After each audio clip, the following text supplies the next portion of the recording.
All right, I believe we are live. Apologies for being, what is it, about half an hour late. Let me just set up all my stuff here. If you're watching after the fact, as always, please feel free to fast forward. But yeah, had to put the little idle villager to sleep, and so needed a little bit of extra time. So again, apologize. We're doing some Rage Forest tonight. Hopefully all goes well, and we will take it from there. I'm just going to load up my chat, make sure I'm all plugged in, and we actually can just hit the play button and go from here.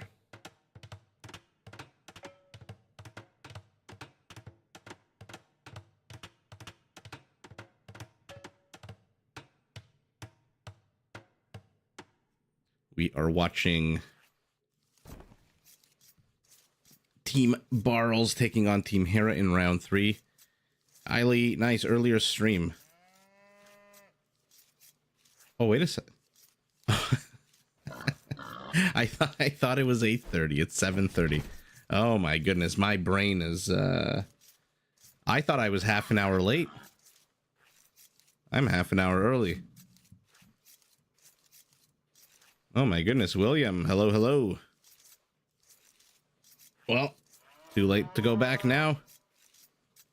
Let's take a look at the teams. I can't believe I started half an hour earlier. I thought it was I was apologizing for being half an hour late. Oh my god. Well, there you go. There you go. Now if you wonder why I call knights monks and monks knights and pikemen halberdiers and skirmishers archers, there you go, an insight into the brain. Let's take a look at the teams. Like I said, we've got Barrels and Hera. These are round 3 games, so they are play all 3. On Team Barrels, starting at the top of our map, we've got Barrels himself as the Romans in orange, Shed as the Burgundians in purple in his pocket, Manunez as the Celts in the other pocket, and the 2 berry bushes tell us that this is the Gurjaras being played by Miguel in red. Manunez, our Celt, already pinging down here. Let's take a quick look at the civs. Keep going. More playing as the Turks in gray. Monaz as the Magyars, or Manaz. Motastic as the Sicilians. Oh, sorry, I forgot. No, I think I said Magyars in teal. Motastic as the green Sicilians, and the captain of the team, Hera, as the Khmer Kamai in blue. Hey, Catherine. Catherine, I thought I was half an hour late. Turns out I'm half an hour early. I had a complete brain fart. When did he play these games? I think these games were played in the last day or 2, if I'm not mistaken. This game may have been played earlier today, to be fair. So let's see who's facing off. The captains are facing off against each other. Infantry versus everything that the Khmer can throw at infantry. At the top of our screen to the left, the Gurjaras taking on the Turks. So we'll see if we get to see any of those super powerful Gurjara camels. Yeah, Catherine, in the beginning of the stream, I apologized for being half an hour late, and then Lee says earlier stream, and I just completely, whoopsie daisy. In the top of the map, we've got one avenue of attack. The captains preferring peace over war at the moment. Wall it off pretty much in the center. To the south, not such luck, as it looks like a whole bunch of Gurjara and Turkish villagers are now engaged in a life or death struggle over, what is this, 4 or 5 tiles? Gurjara Camel Scout comes in. Let's highlight everything and see who's brought what. We've got 3, actually all 4 scouts are down here. No wonder Hera's team walled off to the north. Although it looks like our Gurjara scout has died. One of these gray villagers is super duper weak. So this must be some kind of stratagem that they're following. Yeah, true, Tomislav, not so early in Vienna.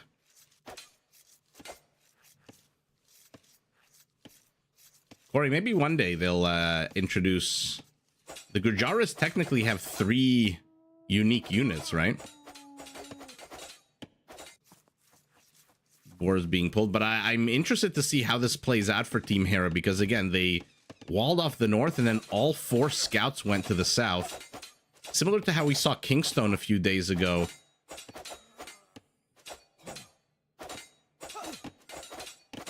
do the exact same thing.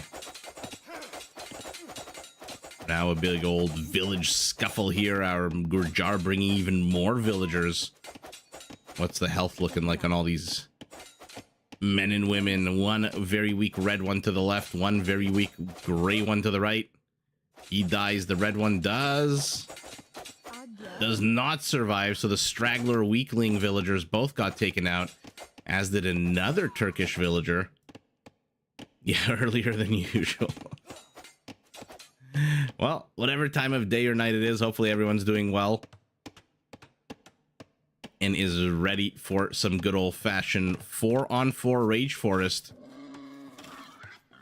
I'm glad I have the right tournament logo in the bottom left of our screen. I think the last time we watched a few days ago, what did I have it as? The SAX Cup?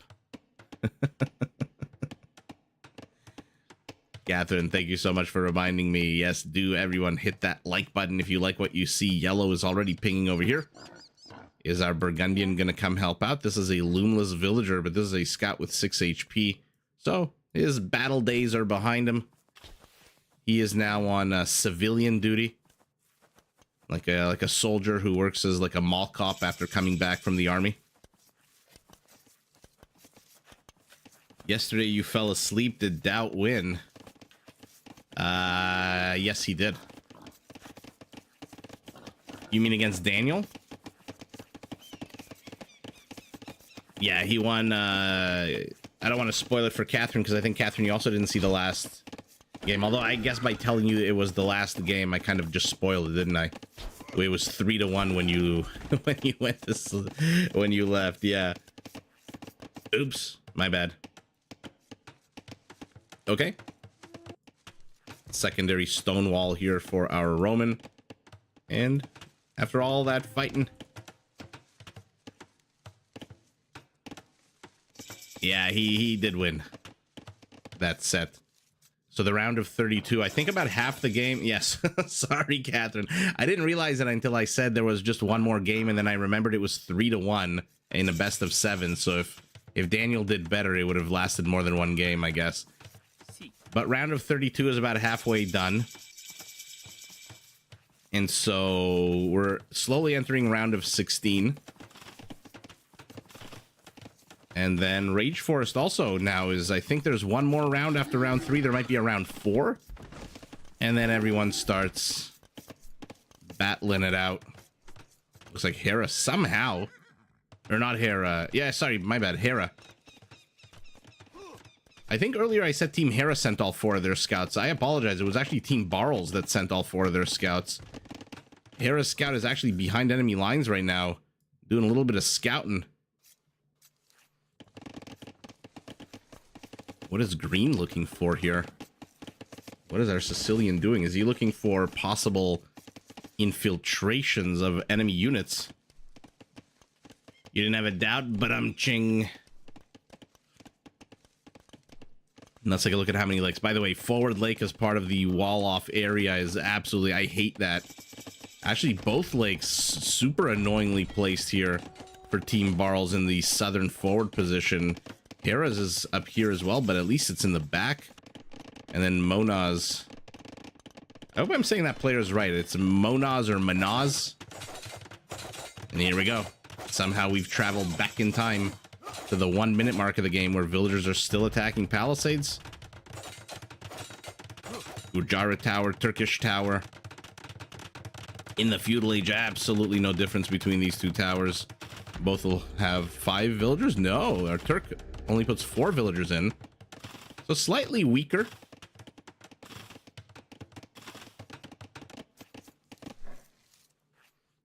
Okay. I mean, this is a bit of a risk-averse play by Barles at the moment. I mean, he has 2 layers of palisades, a stone wall, and now he's also going with a bit of a circular house. So if he wanted to, he just needs to place one kind of structure here, whatever it is. And he's got another emergency wall off against Hera, but Hera's not interested in attacking at the moment. Going up to 2 more town center. Neither is Motastic, who's adding 2 extra town centers. So all the action firmly here to the south, where Turkish villagers have sprung forward. And down will go this Gurjara tower. What's its HP? 7-0.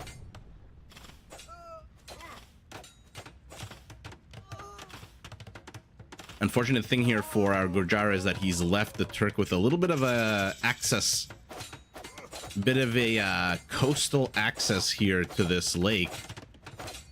And instead of having it lamed, our Turk actually builds stone walls himself, so he can always delete them whenever he wants and then place a dock.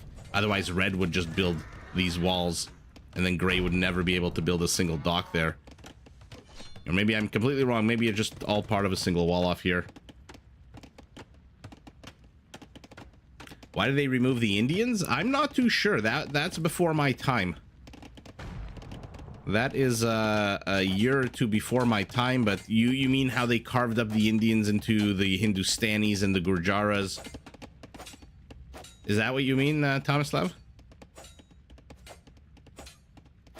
Looks like everyone is in the castle age except big shocker to no one. Red and Gray. Neither one of them whom is actually heading up. Let's take a look at their resources.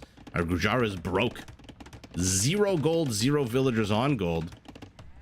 Whereas our Turk has 560 gold. Of course he does with those faster Turkish gold miners. Hey, Corey. Yeah, Corey, you'll be able to answer that question. Again, like I said, that's a bit before my time, so I'm not 100% sure.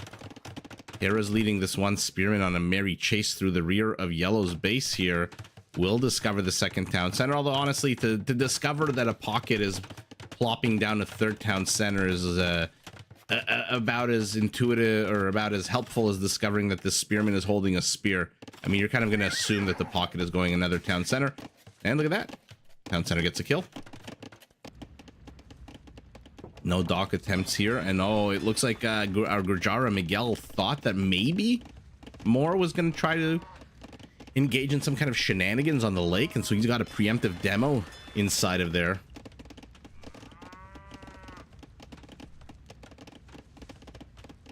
It's like having the Mesoamericans all clumped together as Native Americans. I mean, it makes sense. I don't mind the carving up, to be honest. Rohit says the Indians were divided into the Hindustanis, Gurjaras, Bengalis, and Dravidians. What was their win rate, I wonder? I wonder if that's a statistic that's still available now that there's all these new civilizations. Maybe, who knows? Tomislav, I don't know the answer. Maybe they were too OP. Maybe the developers wanted to make some money. Maybe a little bit of column A, a little bit of column B. Hera. Okay. Has he actually seen? Yeah, he saw the houses here. So he's like, I like that idea. Why don't I just make a bit of a wall off? These trees, are they? Yeah, they're touching. Okay. So everyone's preparing to get pushed into. Travis Pickle, good evening to you as well. Welcome to the live stream.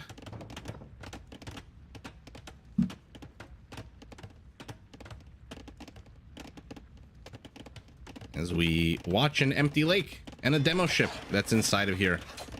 So let's see which pocket is bringing forth a little bit of infrastructure, maybe some support. For now, Yellow has not really brought anything very substantial here. I don't think he's even got a villager. No, the villager's up here building houses. Okay, so Menunez is preparing.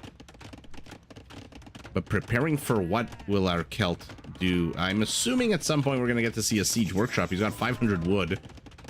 Purple has not yet brought forth any villagers. Green has plopped down a whole bunch of houses blocking the rear of Hera's base. Bit of a subdivision here. Teal has brought some houses, has an idle villager. A stable as well for our Magyar. When are we going to get to see that Celtic siege workshop? Ooh, houses right here? I don't know about that. That's really kind of on the attack path. There it is. Okay, so our Celt is up to 4 town centers. How are red and gray looking? Oh my goodness, look at that. Gray is in the castle age. 2 extra town centers are about to be completed for him. Miguel It just now clicked up to the castle age. Ooh. I mean, the Gujaras are such a powerful civilization with all their extra camel bonuses, the Shrivamsha rider, and you're facing off against two ranged civilizations. You got the Turks and the Magyars. I mean, I'm assuming Magyars are going to go ranged. It's possible they're going to go knights and heavy cavalry eventually into paladins, but I don't know. The stable could just be to research husbandry and bloodlines. We'll keep an eye on that. But honestly, if he goes heavy cavalry, it's even worse for him with the Gurjara camels that deal 40% extra bonus damage in the Imperial Age. Siege workshop being built here for our Sicilian as well. What is Hera doing? What's his military industrial complex? Archery ranges for our Kamai. Oh, fascinating. So we're gonna see quick paladins out of Shed once he hits Imperial in 35 seconds, I'm assuming. Remember, the Burgundians pay half the cost of all stable techs, so there really is no excuse for the Burgundians not to get paladins first in the game, especially since they can research cavaliers in the castle age, which is exactly what Shed is doing. Is this going to be a 3v1 here to the, or a 3v2 here to the bottom? Are they really expecting the Roman to hold? This is oh my goodness, fortified walls. Okay. So our Roman, our Roman is going to try to hold here against the green-blue onslaught. Motastic. I mean, the Sicilians and the Khmer are some of the heaviest hitting in the game. Extra range Scorpions, the Sicilians with their siege onagers. So an interesting Kingstone-like strategy here, and there's that Burgundian Paladin. Now, it is a little bit underwhelming. Who's kidding who? With 160 HP compared to the usual 180. But we're quickly approaching that 30-minute mark. That magical 30-minute mark of the Rage Forced 4v4. Hera's bringing a whole bunch of villagers with hammers because Gassel. Surprised that Hera didn't place an outpost anywhere here, or maybe even here. Don't you kind of want to keep an eye on your opponents? This trade is incredibly... I mean, this is not a long distance to cut through the forest here. And not that our Roman is interested in cutting through the forest at all. And there's the siege onager, or rather just basic onager upgrade for our Celt. I'm getting a little worried in the south here for our Turk and our Magyar. Our Turk has no army. Our Magyar is going heavy cavalry, which again against the Gurjaras is basically a death sentence.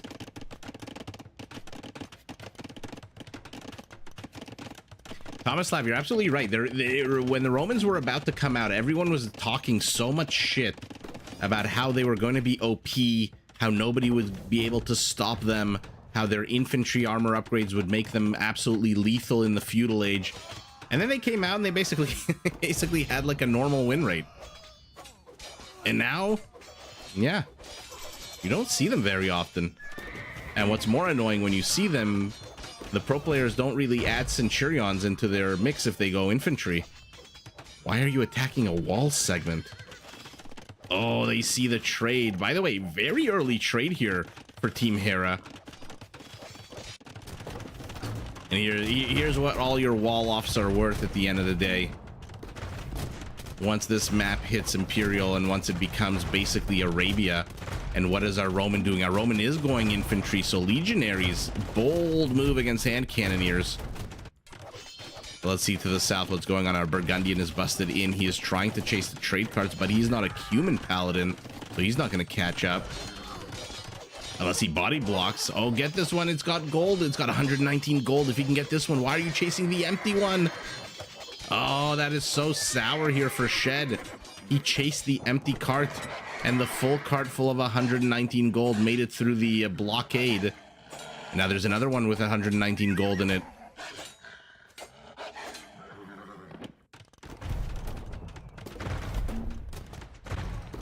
Remember, the Romans do construct things 5% faster than normal.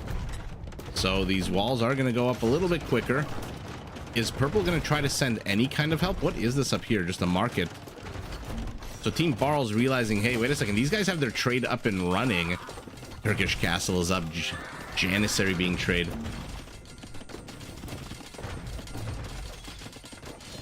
The last time you've seen 60 Centurions? I don't think I've ever seen 60 Centurions. Here we go. High octane battle here underneath the Celtic castle.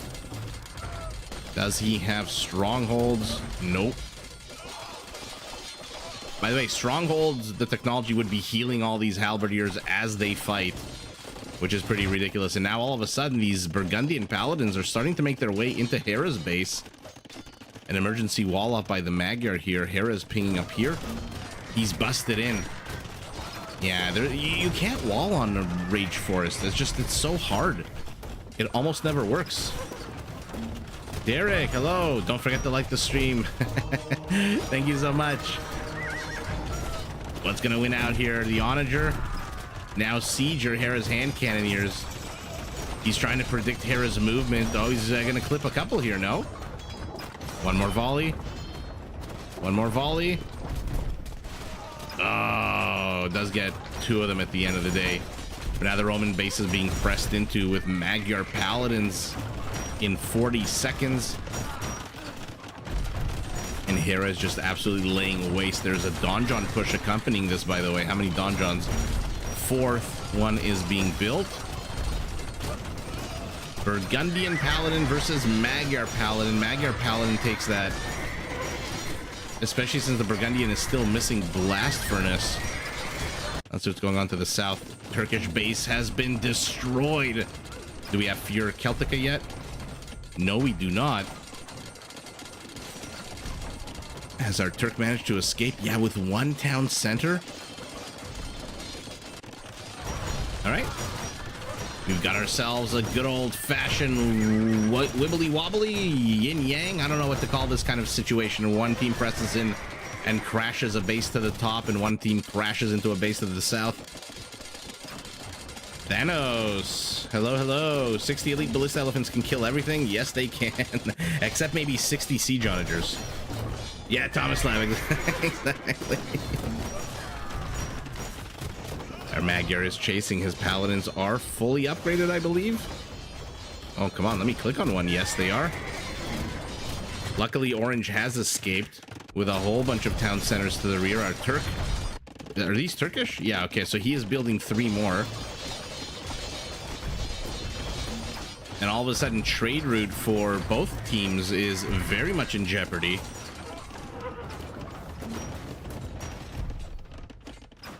Thanos, I always forget if good evening is Kalimera, Kalispera, or something completely different, if not one of those two.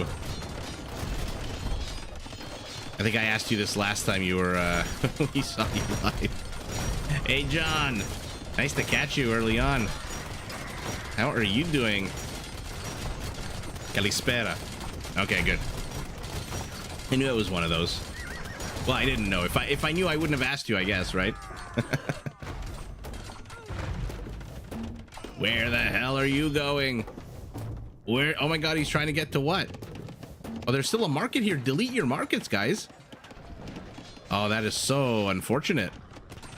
So our Turk has been, and now Hera is also, yeah, realizing, hey, wait a second, why the hell are my trade cards going all the way down there?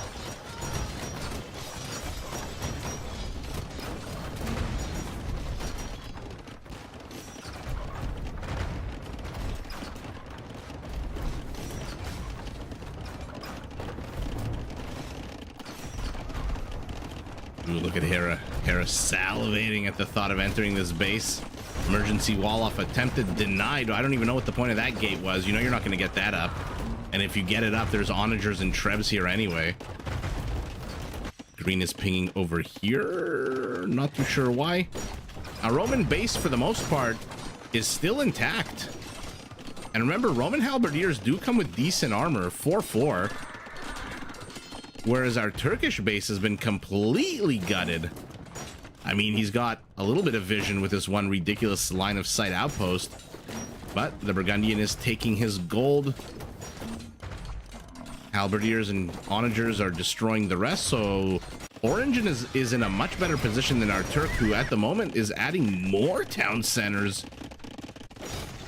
Our Turk with 50 villagers is looking to boom. He's got...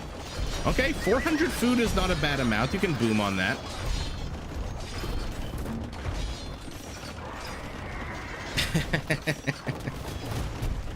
John, in the beginning of the stream, I apologized for being half an hour late because I thought it was 8:30 my time. And then somebody, Lee, said, oh, you're streaming early, and I realized, oh shit, I'm half an hour early actually.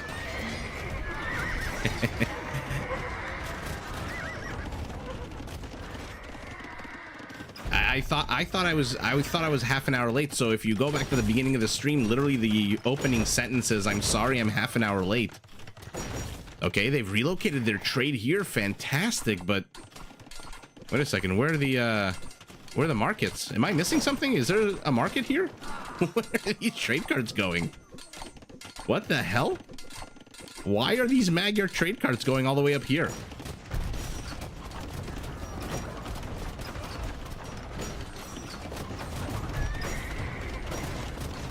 John with the very topical question. I'll get Thanos. I know you're joking.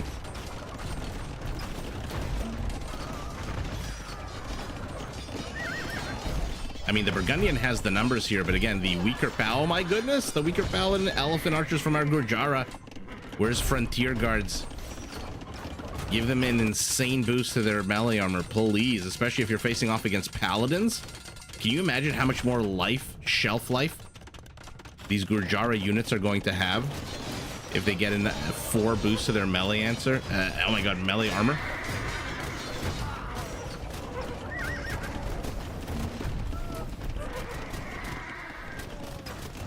Lemmy, good evening. Trade card pathfinding makes the average AOV. What the hell? Why are they up here? I thought maybe there was a market. Okay, halberdiers from the Roman. By the way, again, our Roman has been left intact. He even has a town center. Our Turk is being squeezed into this narrow little pocket of land. But the question is, can they push Hera and Motastic back?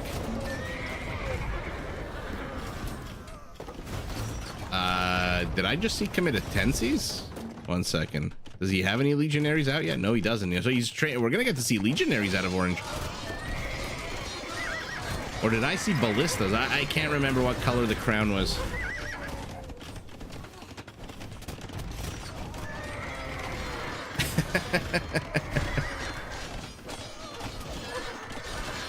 That's funny, John. I mean, Hera's kind of hanging back here with these hand cannoneers. Does not want to risk him against these elephant archers that have 280 HP at the moment. Oh, our Gurjara is taking over the stone of the Turk. And by the way, they leave this one bit of stone wall so they can see what's happening to their former base. Hera's pinging here. Oh, this reminds me of all those videos of like Las Vegas casinos being demolished. You know, when they blow them up. That's exactly what that was. But this is a pretty chunky army here out of red and purple. As much as the Magyar Paladin is the better of the 2 paladins here,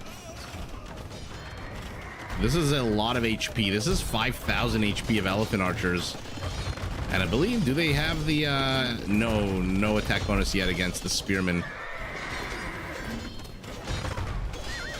Our Magyar tries to break into here. Oh, what the hell is this? Why are you attacking the siege workshop? Burgundian castle goes up. Burgundian castle falls to the absolute onslaught of siege onagers. Oh, this is exactly not how you want to play red. Ouch. Ouch.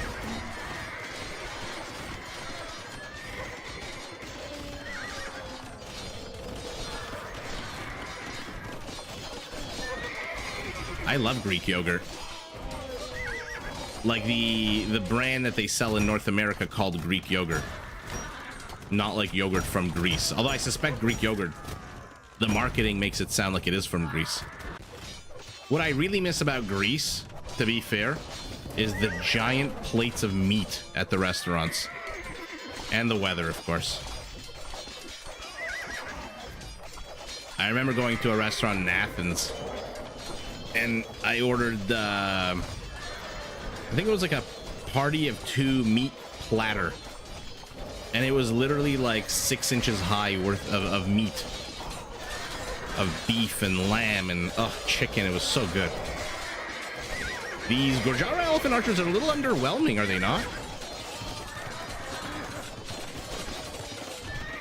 They are not yet fully upgraded, I don't think. Oh, our Roman was left alone for a little bit too long, and here come the legionaries. They do not have committencies. No charge attack for you.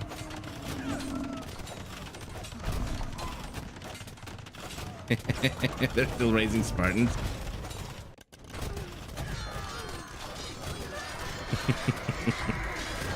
And here we go. Villagers are all about to die here as our Turk returns with his hand cannoneers. Firing speed a little bit. Yogurt making Spartans.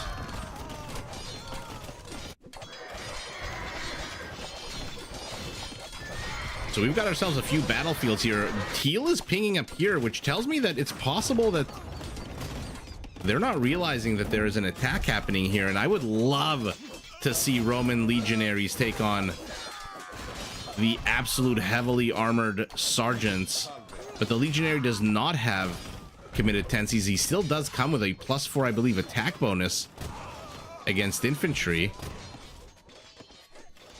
Yep.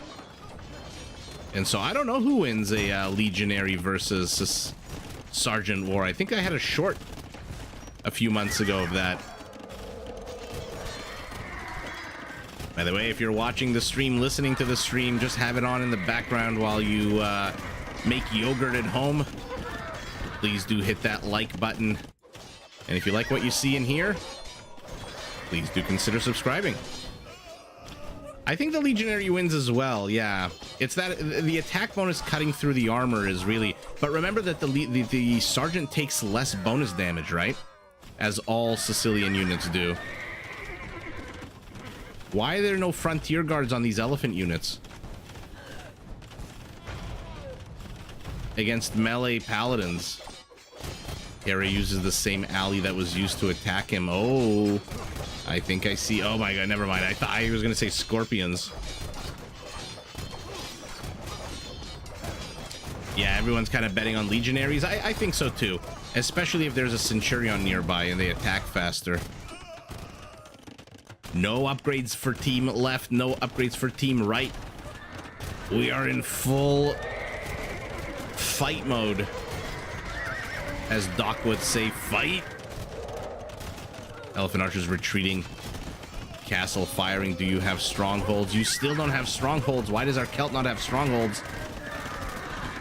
Some technologies are not terrible. Our Roman, by the way, has 1,700 stone, as our Turk has 1,500 stone. He's going after the Treb. Oh, Hera is making himself comfortable here with no fewer than 11. Gee, I wonder what Hera as the Khmer is going to do with 11 stables. Tusk sword? Actually, never mind. Never mind, I was going to say Hussars, but with Tusk swords on the way, let's see freaking battle elephants up the wazoo.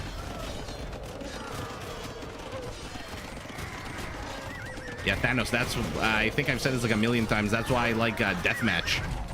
Because you see the full unit capped out, full strength, and you see all the unique units, all the unique techs. Well, almost all the unique techs. And now our Turk needs to get the hell out of here. I don't care how many hand cannoneers you have. This is a 4,000 HP of elephants that you are not going to be able to take down.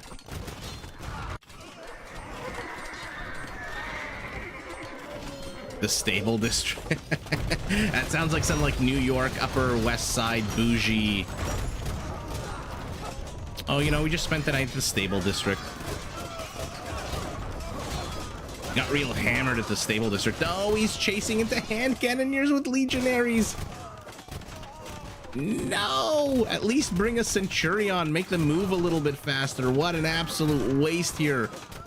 Hera must be laughing his ass off at this move. Yeah, I think the name Thanos, you said your name was Thanos, right? When I said I couldn't read those, the Greek script.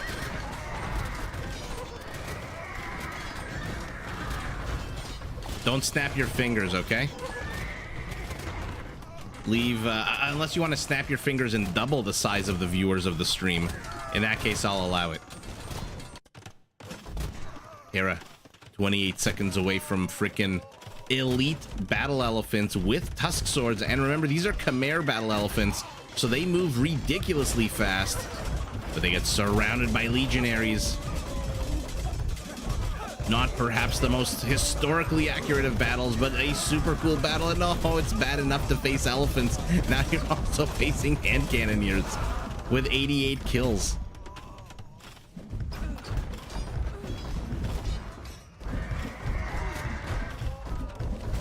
You're just so I bet Xanthium just fell to the Turks.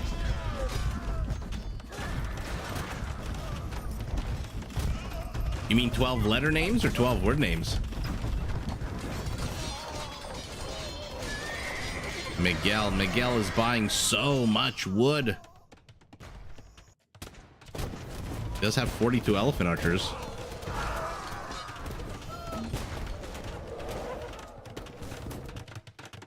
Late Romans faced off against elephants? I mean, I know like during the Punic Wars and stuff against Hannibal and whatnot. But I should have been more specific, as I probably knew to be.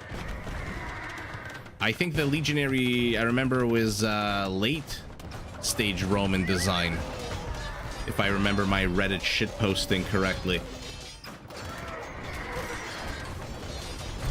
Attila used elephants? I didn't know that. Fascinating. Well, there you go. See, this is what happens when you make a semi-accurate, semi-inaccurate historical statement in a room full of history nerds. I love it. This is why I love our community.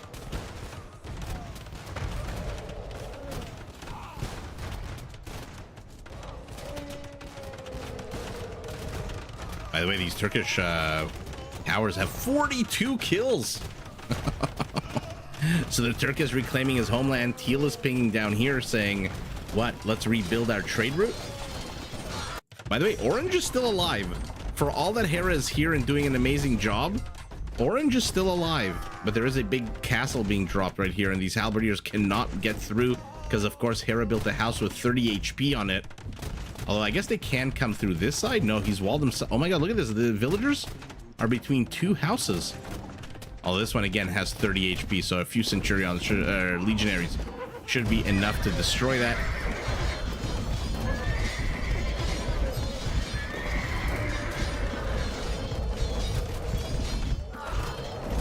Run, run, run. You can't outrun the Khmer battle elephant. Although our Celt is ensuring that these red elephants are getting good target practice against Hera. What's going on to the south? How's the push looking? Our Turk is back in earnest. 9 freaking bomber cannons. Do we have artillery? Yes, we do. 8 bomber cannons in the forward position. 13 range on a bomber cannon is ridiculous. How many kills do the hand cannoneers have now? Only 41. I wonder if Miguel is just being spread out a little bit too thin. He's here to the south, he's here to the north. The Burgundian pallies, they move in, they go straight after the siege onagers, and a lot of them died, but enough survived. Now Hera's going after the trebuchets. Yeah, these elephant archers are not doing enough damage. They need to insert themselves into the trade route. Look at Hera's freaking parade push of elephants. This is insane. He's going up to 47 elephants. Trebs are gunning down the Roman castle. What are the scores like? Oh, okay, so about 15-20% difference in score.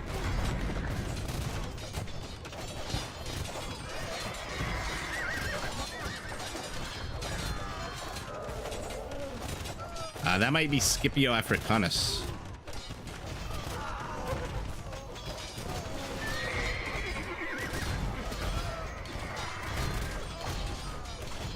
There's a new movie, by the way, coming out with Rome and gladiators and whatnot, and the trailer looks so freaking cool. They actually show how they would flood the Colosseum and have naval battles. I forget the name, but it has that actor that played the Bolton kid in Game of Thrones. I think it might just be called Gladiators or something. But if you definitely check it out if you haven't seen the trailer, it looks incredible. John, thanks so much for joining. Have a fantastic rest of your evening.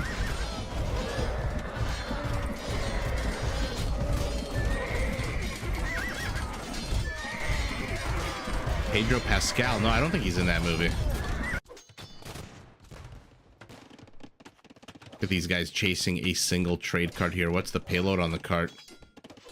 Will I be quick enough? Oh, I didn't see it quick enough. Ooh. All right, Team Hera takes game number 1. Looks like Barles was trying to cut through the forest. And again, we saw, like I said, Kingstone try this strategy a few days ago or last week, where they wall significantly on one side and then they push in a very strong manner to the south. But look, at the end of the day, the army counts 240 to 92, and it's not bad army supply. 240. It is hand cannoneers, about 100 hand cannoneers, 37 elephants, 44 paladins, 7 Turkish bombard cannons, and 5 or 8 Sicilian siege onagers. Oh, Pedro Pascal plays the Emperor in the new Gladiator. Interesting. The Burgundians never press the button for some reason on Rage Forest. I don't think I've seen it, except that one game with Doubt where he did it. Because, of course, it would be Doubt who does it. But let's see how the economies look like. 600 halbs, 100. Really? Only this was the biggest... interesting. Hera the biggest... How did Hera afford all of those elephants and manage to sling the Turk with 25,000 resources? He doesn't have the most gold this game, although very close. He's only about 500 off from our Burgundian, who probably had Burgundian vineyards and had that gold income from those farmers. But he did have the most trade, did Hera. So basically every dollar he made, or I guess he's in Argentina, every peso he made was immediately sent to our Turk, who used that to rebuild his army. Brilliant play there. Most kills is our Magyar with the heavy cavalry. Most losses is our Turk, or least losses. Sorry, never mind. Least losses. Conversions not playing any kind of role. Hera with the Khmer is absolutely ridiculous, even in 1v1s. It's just, as a caster, I have to steel myself and prepare myself when Hera plays as the Khmer, because you know there's going to be like 1,000 run-bys. Oh, nice, Catherine. I appreciate that. How's the unpacking going, by the way? How's the cat? That was a very adorable video you put on Discord I just saw right before the stream.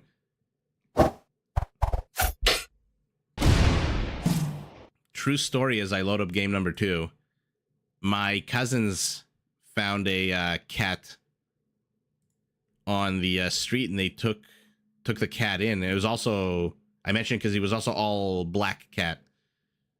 And initially they didn't know very much about cats, and they named the cat Nala for the lion, after the Lion King, Nala. And then they took it to the vet for the first time, and the vet's like, why did you call it Nala? It says, this is a boy. So they changed the name to Simba. And Simba was a very aggressive street cat, but very lovely. Ah, he's laying under the blanket staring at you. It turns out it was a raccoon. Although Thanos, I don't think you guys even have raccoons in Greece, right? That's like a North American animal. Let's take a look at the teams and the players now. Miguel is back this time as the Malians in red in his pocket. Menunez is the Slavs. Not a bad pocket to have at all. Shed this time as the Lithuanians. First Burgundians, now Lithuanians, and Barles is back this time as the Malay, and he is again opposite of Hera, this time as the Inca. So let's see about 1 million slingers out of the Inca. Oh no, never mind. Hera's not in blue this game. It's Lewis, no acceleration. Not too sure what that means, but it's Lewis who took Hera's color, blue, and it is Hera, in fact, who's in green, playing as the Koreans. So what do we think? 70 towers up here to the north. In the other pocket, Minaz is the Persians. Not a bad civ to have on your team, and the Chinese in gray on the flank. So the Chinese are facing off against the Malians, two very powerful civilizations. If we see Farimba, I'm thinking the Chinese might have a bit of a problem with that. But in any event, we'll see. To the north, we've got our Malay versus our Inca. Let's see. Doesn't matter what we see out of the Malay, to be fair. We're going to see something cool out of the Inca, unless he goes just Arbalesters. And then we're probably not going to see something very cool out of our Inca. I want to see elephants against Kamayuks. I want to see karambits against slingers.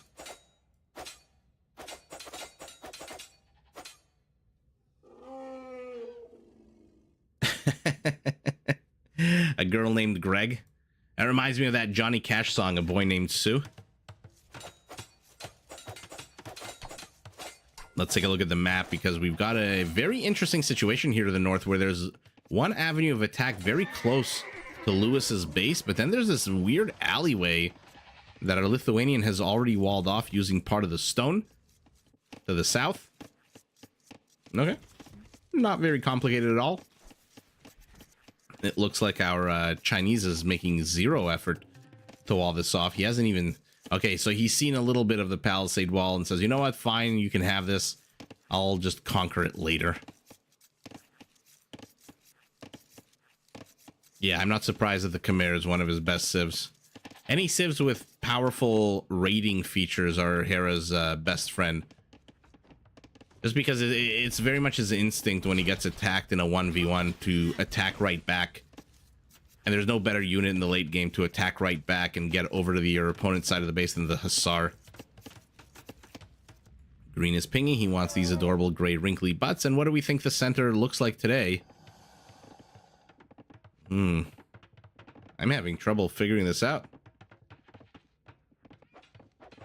I don't know. An upside down half of a Wu-Tang Clan symbol. Looks like the Eagles with their villager friends have busted in through Shed's first wall off, a secondary wall off begun here.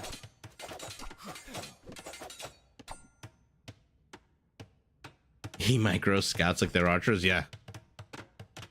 That's why he always go. He can gut your economy like nobody's business. Decent location for a mill, by the way. Very lucky for the Malian that these zebras are so close by. I always like it when the bushes and the deer or the zebras or whatever it is are in the same kind of area, because it makes hunting them less inefficient. One elephant down. 2. 1,200 food ripe for the taking. Incan villagers returning. Where's your scout? Oh, you are moving south.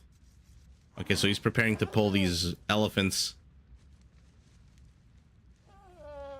And he's going to run interference with the villager. Green pinging over here? Okay. Not too sure what Hera is trying to tell his teammates with that wall off. Maybe he wants a secondary wall off as well.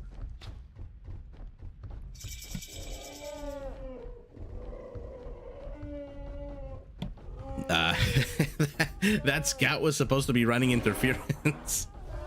Instead, the villager is taking 12 HP. Now going to be a bit more of damage. Okay, finally gets his shit together and starts running interference. Yeah, Thanos, good point. Let's take a look at where the relics are once this elephant pull completes. Let's see where the relics actually are next to Purple's base and how difficult it's going to be for him to get those relics. Or at least for his teammate to help out. Down go the chunky boys. Okay, so he's got one relic literally right next to his base. One relic to the rear of his base. One relic just south of his base. And then one a little bit further away. But oh my goodness, 4 relics for our Lithuanian are ripe for the taking. That is a very fortuitous relic generation for Purple. Oh, looks like a crocodile joined in on the fight here. Only 2 elephants being pulled. Yeah, he left the one here to the south. Maybe he didn't want to deal with that annoying crocodile, Barles. Okay, Chinese tower push is underway. He gained a few extra tiles here. Looks like 4 extra tiles. Now the gate is halfway up. The wall is halfway up. Tower is going up here, but now there's going to be stone walls behind this.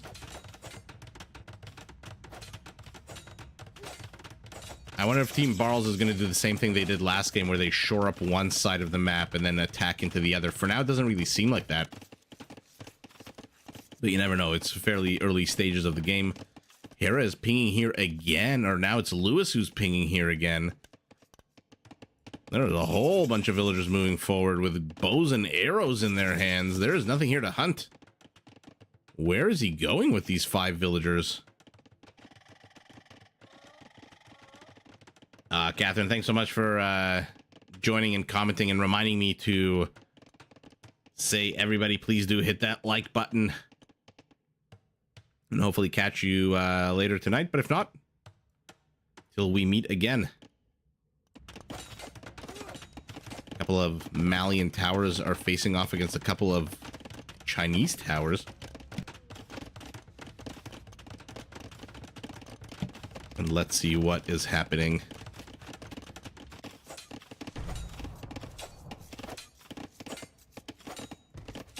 Okay, so Lewis adopting a bit of an arena-style wall-off here. Choosing to go around the periphery, but ballsy play out of Barles. Risking the life of 2 archers to bust into here, but it actually is going to net him some good dividends. This wall-off is not going to go up, but what is he going to do behind this? He's going to keep sending in archers. Oh, if he could only attack... Why can't he attack this palisade wall? And then pop the villager out here to the north. Destroy your one palisade, destroy this one. And all of a sudden, you've got a clear attack path into Lewis's base. Our Persian brings his scout, kills Barles' scout. Critically wounds the archers. What are these 5 villagers? Okay, it's a tower push out of Arinka. So towers to the south. Basically creating a no man's land here in the center. Towers in the center. Not too sure they'll accomplish very much against this stone wall from the Lithuanian. And the real action here is here to the north, where Lewis loses a villager. He's gonna lose 2, actually.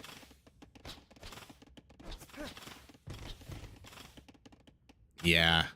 Again, I'm wondering why Barles doesn't attack this one palisade. Can he not reach it? It doesn't look like it's in the murder hole radius. And then you can stream in villagers, archers all the live long day. Another villager down for blue. What is Hera doing to help out here? Okay, he's in castle. He's bringing a mangonel, most likely. The Lithuanian's in castle as well. Is he building a monastery? No, he's going full eco boom right now.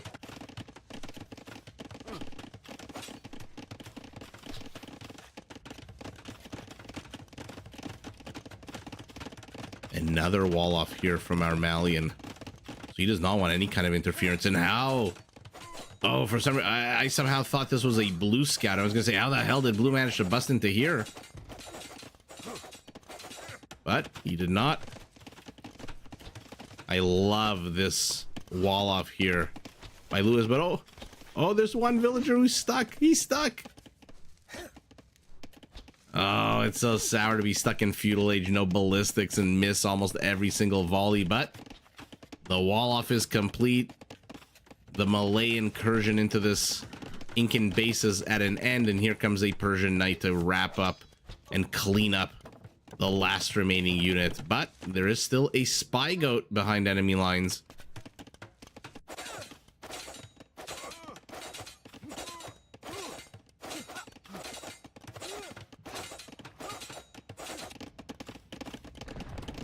What a confusing mess and jumble of... Did I see an outpost just fall?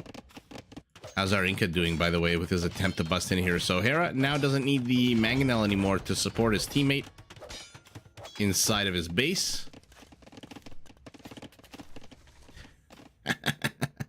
Spy goat.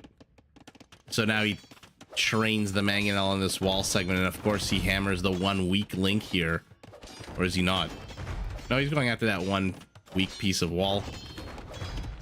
Knight from our Persian is here to help as well.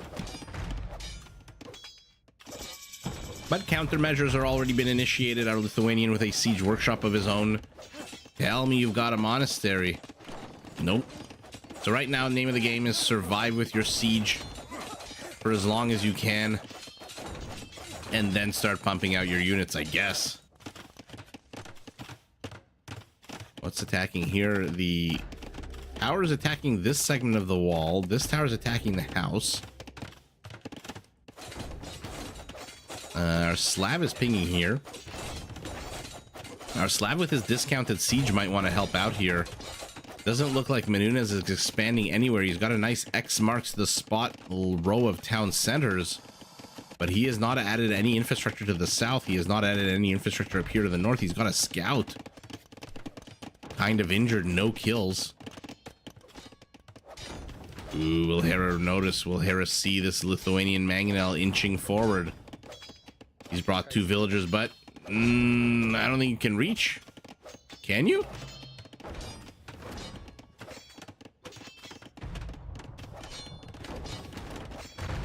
Oh, is he gonna try to go up here? Nope. Our Persian has added a stable here to the south as well, so he's expanding and starting to assist his teammate.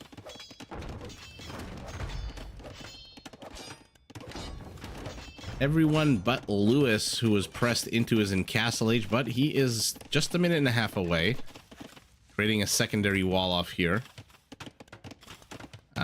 Barles does have fletching, so the tower range looks like it did increase after the initial.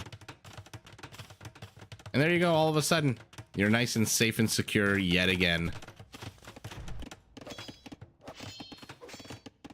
Coda French, hello, hello. Welcome to the live stream. You are here just as game number 2 is starting to ramp up. And by that I mean we've got individual mangonels prowling the map looking for kills. Bit of a short distance here.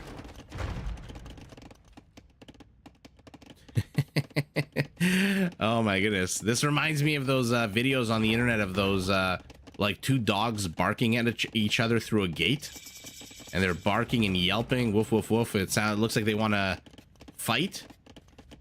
But then the gate opens and they both turn around. Yeah, Fast Imperial Chinese. He sacrificed a lot to get there, though. He has the lowest villager count in the game by a mile. And let's see what he does with that Fast Imperial. He is going onager. So he's going to try to cut through the forest. Is our Persian going to come and help him? Okay, 2 stables. Let's see some Savars. Our Persian's also heading up to Imperial, by the way. Our Chinese is going crossbow.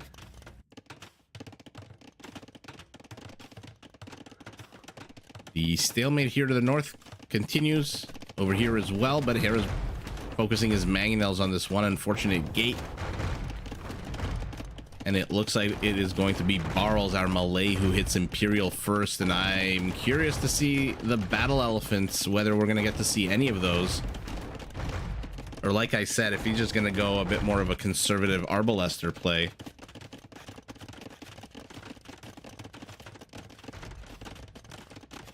Another wall off here for Miguel. So there's a palisade, a stone wall, and then 3 more stone walls, but that means nothing. The Chinese is cutting through the forest. Miguel, what are your resources like? You've got a good amount of gold. Thank you, Malians, dropping off 10% more gold, and now a castle should zone out these mangonels, or rather this onager, quite well. And I don't think our Chinese has enough resources to go siege or multiple onagers. But the area to the north here is open. Red was not quick enough, and no, the castle gets denied. Oh, that is so sour. Yellow, by the way, finally our Slav is here. He is going pikeman, probably halberdier with Druzhina. Those discounted siege units are coming out. Let's take a very quick look at Hera here, what he's doing. He's knocked down the gate. But now a Treb is coming out. Where are you going, Mr. Treb? Where are you going? Attack here to the top as continuing to do absolutely nothing. Castle now kind of looks like it will go up, even though there's a bunch of Persian knights prowling. Oh, it's so close. 6, 7, no! Oh, that is so ridiculous. At exactly 97%. Okay, never mind. The knights run away from the Slav, and the Malian gets his castle up. Oh my goodness, this is so annoying. Team Hera is absolutely putting on the pressure right now. Army counts are not great for either team. Oh, the wall off is complete. To be fair, you can garrison your villagers in the town center. They will do a good amount of damage to these knights who take a bunch of damage from their own onager. Ouch. Oh, but the onager's in the town center fire. He's going to try to snipe it. There's no villagers to repair. Our Chinese didn't bring any villagers. Oh, that's so sour. And like I said, when you cut so many corners in your economy, he cannot afford. I mean, he can afford now, but where would it even come from, this Chinese onager? Oh, it can't even come here anymore at all. Ouch. Ouchie, ouch, as these Persian cavaliers get absolutely flattened. One of them has managed to make it inside the base. Might want to garrison. Those villagers might want to garrison. These villagers might want to garrison your whole damn economy. Or at least bring some pikemen over. Our Slav is going onager as well. So let's take a look at what's going on around the map as things start heating up at that 13-minute mark. Our Malay is going archers and bombard cannons. The top part, still nothing happening. Our Persian incursion has netted. Let's see how many villager kills. Oh my goodness, I'm trying to click these units. 11 villager kills, not the greatest. Chinese crossbows continuing to try to get damage on. They're actually killing villagers, not oh, why did you just open this? And to the south, not much of doing. And here we go, more finally adds another mangonel, and there is the Savar upgrade. Let's freaking see it. Lechai, what are your upgrades? +2. What are your... Okay, so elite, and now they're elite Lechai. So he has 2 relics from somewhere. I mean, we saw the relics. There's one literally right here and another one literally right here. Your monastery does work 20% faster. Where's your monk? Okay, he's going for the furthest relic. So he's going to have +3 in about 2 or 3 minutes. And that's going to be 19 attack that ignores armor. Where the hell are you going? Are we seeing boyars? Oh my goodness, there is one single boyar. Oh my god, he's basically dead. 10 HP on the boyar. Marco, nice to catch you live again. And there was a boyar on the map, and Dedo was his name-o. Andre, no one expects the Persian incursion. Especially not when the Chinese rushes to onagers and just starts playing Sim City here with the forest in the center. One is more than enough. There's Druzhina, very expensive upgrade. So I'm glad we're getting to see it. 51 halberdiers. I don't think even Savars are going to survive against 51 halberdiers with Druzhina. As cool as they look, as powerful as they are, as heavily armored as they are. They are still missing Blast Furnace, though, which might be problematic. Okay. Little by little, tile by tile. He's closing in on this position. And destruction is his mission. Sorry, I don't know why I'm doing so much rhyming tonight. Barl's shelling away at Lewis. What is Hera doing, by the way? I haven't seen Hera's army in a while. He has 3 bombard cannons of his own. Not really firing back right now. They do have siege engineers. And more is getting pressed into by some basic onagers. In 2 minutes, they're going to be siege onagers. There's forced levy out of our Malay against the Incas. A bold move. But like I said, the Incas are a counter civilization, so everything's a bold move against them. Yeah, R.I.P. to my boy. You guys are a lot more clever than I am, the chat, usually, with the punnery. Lechai and Slav Halbs should carry this. We'll see. Lechai are kind of running amok right now. Does he have the +3? Yeah, he does. Is he gonna get that last relic? Oh, where is it? Where's that monk? Oh, so he's going after this relic. Sorry, guys. Let me just see. What took him so long to get this relic?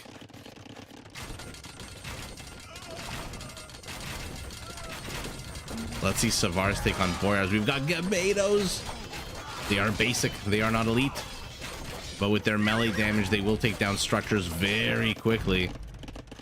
Now we've got Incan Arbalesters.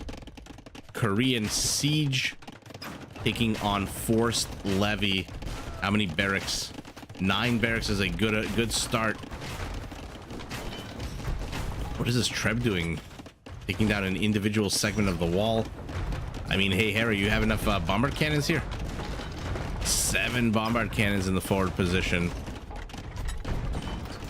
Oh, pardon me. Oh, my goodness. And he's getting Shinki-chan. So, oh, my goodness, we're going to get to see Korean onagers with 10 range.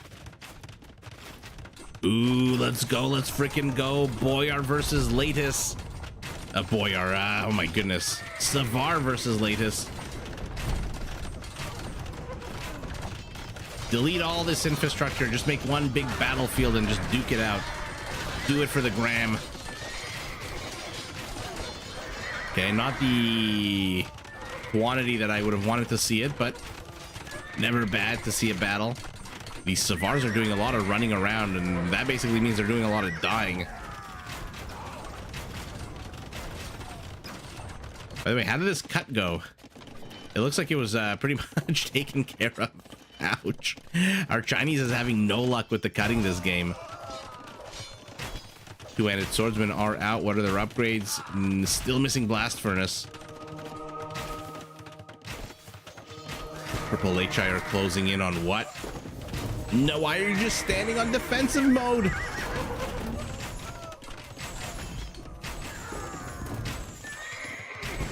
Fredo, you are absolutely right. I completely missed. They don't have bloodlines at all. They are at the full +6 though. That's good to see. Good to see Lechai at a full 22 attack. Similar to the Manaspa, except of course ignores armor. Are these enough to one-shot Savars now? Oh, mamma mia. That's a lot of Gametos. They are elite.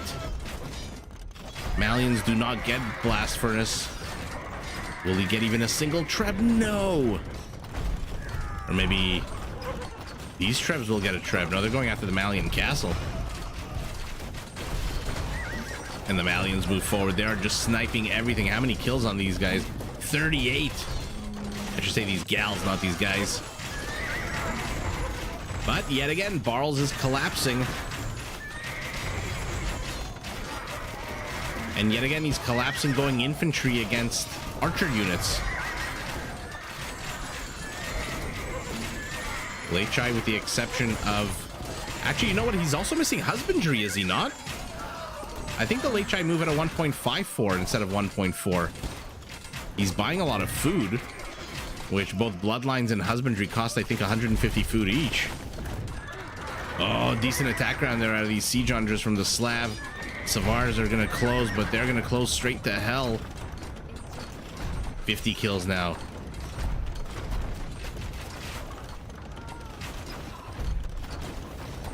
Name of the game is protect these onagers so they can snipe the arbalesters. Oh, pancakes. You love to see it. Trade carts are now in jeopardy for Team Hera. Our Persian is desperately mining this stone, adding more and more stables to the south as the ones here in the center get wrecked. Oh my goodness. Ouch. The attack here. What did I say? What did I say in the beginning? 70 towers out of Hera? They do have Yepsiong. He needs Bracer though, Hera. I'm surprised he's missing that. Lechai? Lechai? Still no husbandry, still no bloodlines. Shed has 1,000 food, 1,000 gold. What are you waiting for?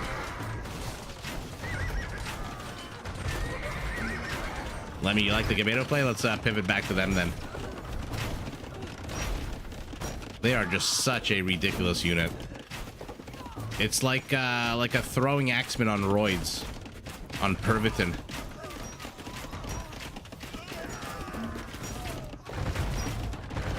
Thanos, that is a good point. Let's see if he did forget a stable. Oh my god, you were absolutely right. He didn't... I don't even see a barracks for our Lithuanian. Oh, that is a little sour. Not gonna lie. attack rounds out of here are not great so far, but remember, these are Korean onagers, so they have a minimum range of 1. So many conversions out of him, though. That was a complete waste of Lechai. And now they turn around and go into the safety of their castle, taking a little bit of a break from the battle. I like that our Malay has accumulated a good number of bombard cannons. He's going up to 6. They should make these arbalesters very hesitant to engage into this. Man, Lechai do so well against halberdiers. Let's take a look back to the south. By the way, what's going on up here? Still nothing. Still this one tower trying to take down wall segments. The Savars close in on the onagers. Oh my goodness. What a waste of Savars. I guess they do get a Treb. Oh my god, did I just see Hera's siege onager? Remember, these Korean siege onagers have 10 freaking range. There is one at the top left of his base. Oh yes, you're absolutely right.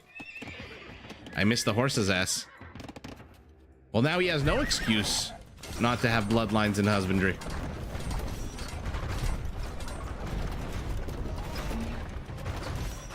Gebeiro's pressing in. What is being attacked here? A market. One of Hera's trade carts waiting to die. And there is Farimba for our Malian. He is going heavy camels.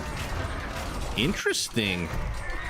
You're doing so well with the Gebeiros. Why are you going heavy camels? Is it just to close on these onagers? If you're going to do that, why not just get light cavalry that attack on a 14? Hera's towers are being taken down. I said 70. Instead, I see 4.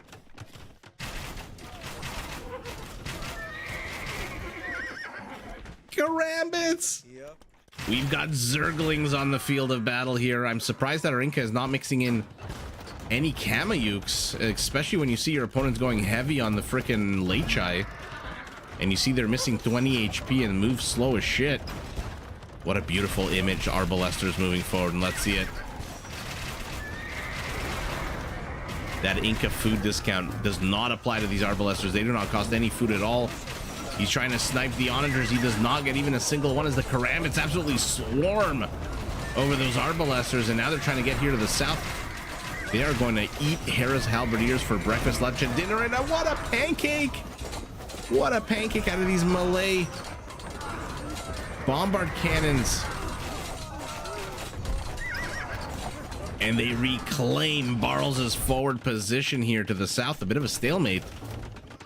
But a stalemate is pretty damn good for Team Barls because they have taken over Moore's base. Just like they did to him they did the same thing to him last game when he was the Turks. Okay, Farimba camels against Savars. Hera's attack rounds are a little off today. Usually he's a lot better than this. Oh, but wait a second, wait a second, wait a second.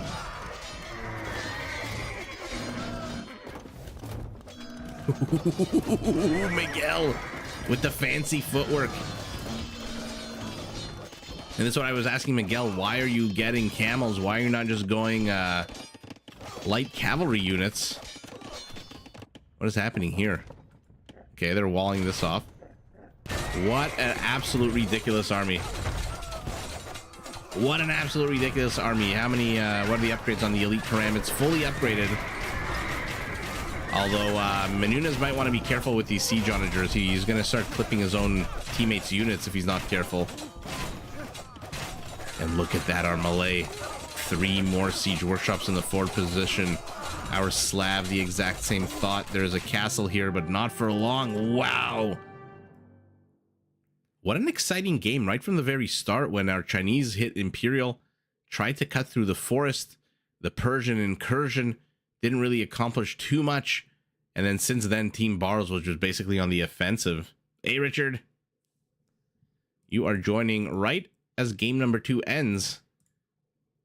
Halberdiers to halberdiers, onagers to onagers, trebs to oh my god, Hera's 3rd most trained unit was the converted Lechai. And let's see if he ends the game with come on. Oh my god, look. Look. Bloodlines being researched. Oh my goodness.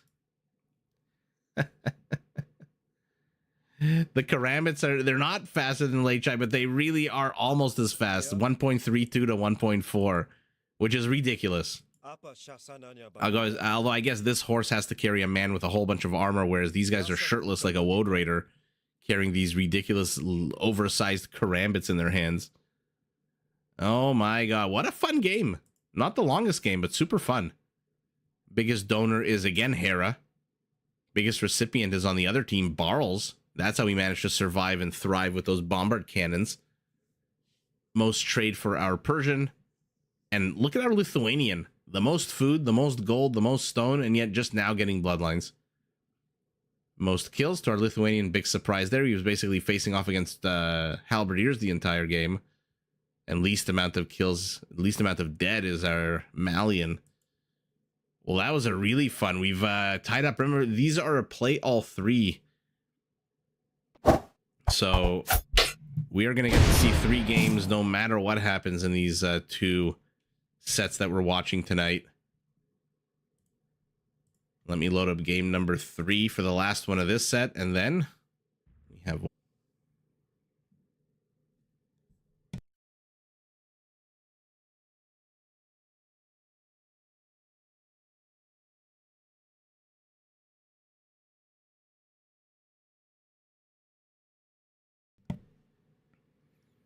All right, we should be back. Thank you, everyone, for your patience. My computer decided to restart. I'm going to have to look into this because it's not the first time that's happened. So we're in game number 3. Thanos, have a fantastic night. You probably already left, but I just saw your message. And let's hit that play button and hope that the computer does not crash anymore.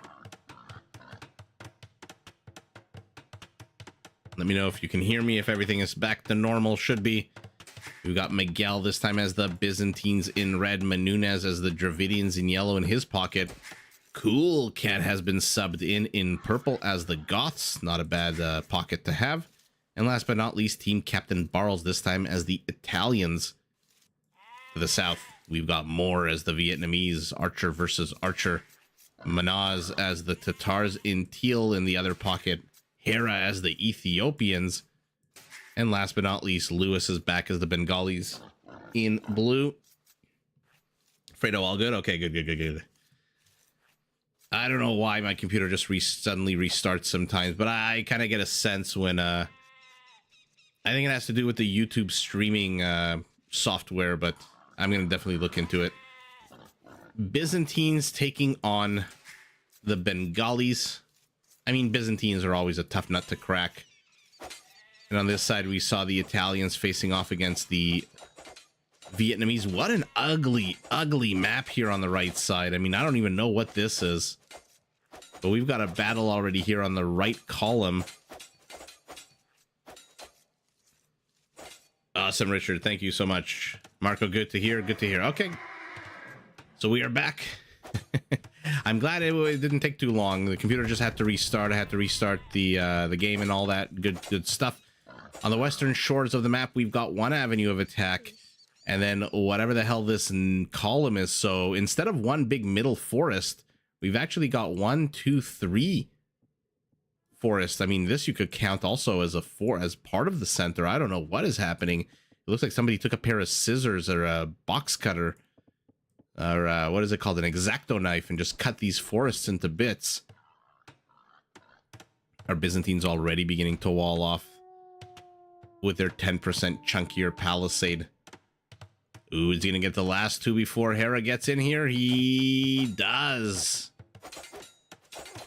Ooh, just by the skin of his teeth. Does he manage to get... No!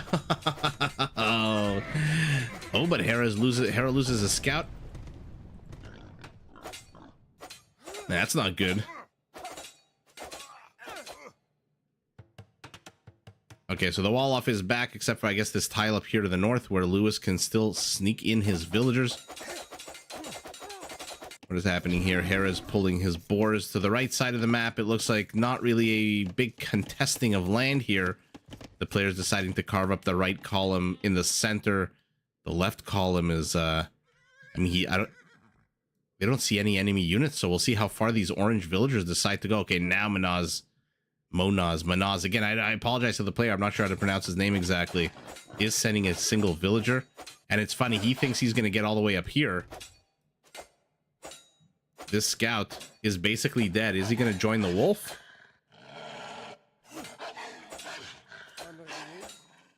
No, but now he has to send a villager back, our Tatar.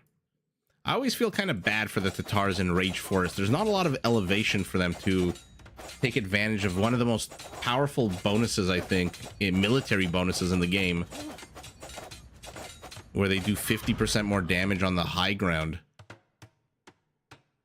It's unfortunate that in arena, by the way, Lewis has penned himself into here, now releases his villager 4-2. Not a bad advantage to have here. Triple the HP. Purple walling off here. Okay. Sorry, Tatar.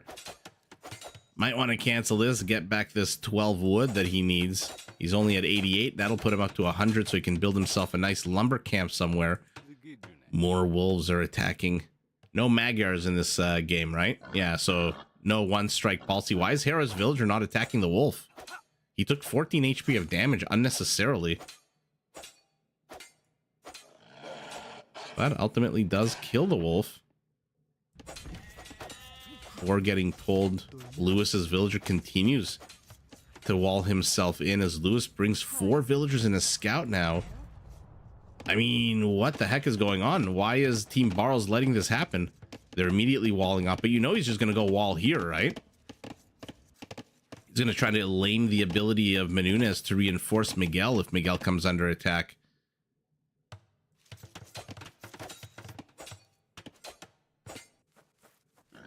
Okay. Our Italian is pulling. Oh, never mind. He's not walling off. He's trying to bust into here. Oh, that's so annoying. Has anyone from Barles' side managed to sneak in anything into Hera's side of the map? Doesn't look like it. As Hera with a villager with no interference from any scout is running 3 boars like it's the Pamplona run over here. Straight IO, beautiful location. 1 down, 2 down. Gorgeous pull. All 3 underneath the town center. Well, these 2, their butts are kind of hanging outside, but not the end of the world. Beautiful pull out of Hera. And Miguel on the north. Menunez, or Miguel to the south, Menunez to the north.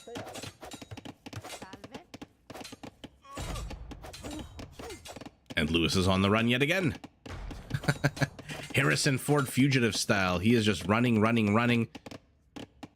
Let's see what he's managed to do with his 1 villager that's barely alive. How did this villager survive? No, not Doc. Please, not a Doc. He doesn't have the wood for a Doc. He doesn't have the wood for anything right now. Tatar high ground is like a bonus, nice to have, but it isn't expected to... Yeah, maybe I'm too used to Arabia. I mean, there is a little bit of elevation in Rage Forest, but not enough. Not enough for those poor Tatar. Okay, now Lewis just wants to get the hell out of here. So Lewis went on a bit of a sabbatical. He took a gap year. He saw a little bit of the world. He saw the Byzantine Empire. He saw the southern tip of the Dravidian Empire. And now he just wants to go home. Continue his life. It looks like that 1 week villager finally got here. And now Cool Cat, our goth, has brought his scouts. A scout singular. Okay, don't just stare at him. Go and kill him. And now there's just 1 last villager inside of this Byzantine base. So no lake lane. By the way, 1, 2, 3 lakes to the 1, 2, 3 lakes. Interesting that our Tatar took both lakes here. Okay. A couple of men-at-arms, an archer, and a scout for our Italian are trying to bust all the way in here. He's brought his infrastructure very aggressively forward. And once this tower goes up, this attack is basically over.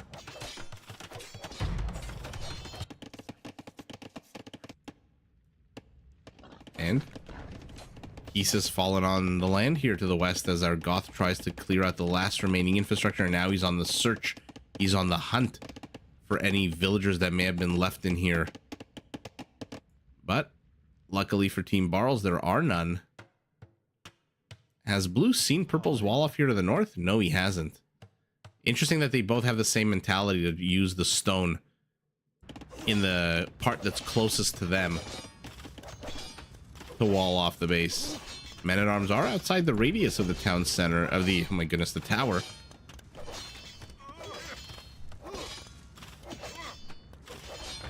Secondary wall off for the Tatars is going up. Everyone's in feudal except red and blue. Big shocker. By the way, there's 3 boars here on the left. There's 3 boars here in the center. So if our Byzantine wanted to, he could go up real quick to Castle Age. But he is still 13 seconds away from feudal. So forget castle.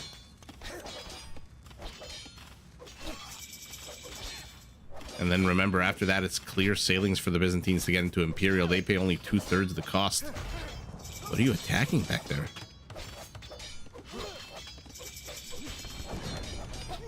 Gray is pinging over here. Why is our Vietnamese pinging over here? I don't think there's any more units behind enemy lines, are there? Remember, let me click the actually the Vietnamese line of sight. They start the game. Not that you really need to be fair, on Rage Force where the map is played on explored, but they start the game knowing where every one of their opponents is located. So the only action out on the map right now is here to the south, a single villager moving forward, but he is a lumberjack of all things. Menunez is going up to a 3rd town center. Here, our Ethiopian, a 3rd town center as well. 3 town centers for Vietnamese, and Barles. Well, Barles is still in feudal age, as is Miguel. Barles is, oh my goodness, he does not have the resources to go up to castle yet. That is very sour. Both him and Miguel are broke. How is Lewis looking, by the way? Oh, he's even more broke. Ah, that's because he's training 5 villagers at once. So not surprised that we're seeing stone walls out of the 2 civilizations that are going to have the hardest time going up to the next stage. I'm a little bit surprised about Barles, though. Remember, the Italians pay, they have a 15% flat discount on going up to the next stage. So actually, maybe now I think he can afford it, right? Or maybe not, maybe not. He needs another 60 nuggets, 60 beef steaks, and then he'll be able to click up, I think. Yeah, he's idling his TC on purpose. Now, in any second now. Oh, yeah, he's force dropping. It's still not enough. Oh my god. I think he's literally 7 foot away now. He's got it. Okay. That was a little bit sour for him. Let's see Blue's vision here on the other side of the map. That's funny. Those palisade walls. Where were you going? What were you doing? A wall off? Okay, so you built a nice big fancy wall off here. You get to see the vision. Or you get to have the vision. Oh, and look at that. It's going to be Miguel who hits castle ahead of our Bengali. Lewis still is only halfway to the next stage. Which is kind of sour for the Bengalis, because remember, every time they go up in age, they get 2 free villagers. So you kind of want to hit castle age, start plopping down town centers, and really take advantage of that going up to Imperial. Right now, though, he is very much focusing on his villager production because he has the lowest villager count in the game, currently tied with Red. But that's just because Red can no longer train villagers going up to castle age, and he's almost there. Ooh. Our Tatar brings forth a mangonel, attacks the corner piece of the Italian wall. I love that Cool Cat is just going around distracting Blue, attacking all his various infrastructure around the map. A little bit of damage over here, a little bit of damage over here. Actually, no, these are actually perfect. Never mind. Our Byzantine moves forward. Ooh, monastery play out of him. Okay. Lewis is pinging over here as well, so He deleted some of his own palisade wall so that he could move forward, realizing, hey, wait a second, if you're going to take just this little narrow corridor, okay, that sounds good to me.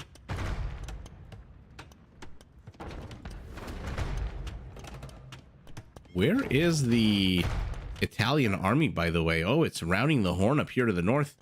So what is it going to do? Start taking out infrastructure? Not too sure what else what other use there is for it at the moment.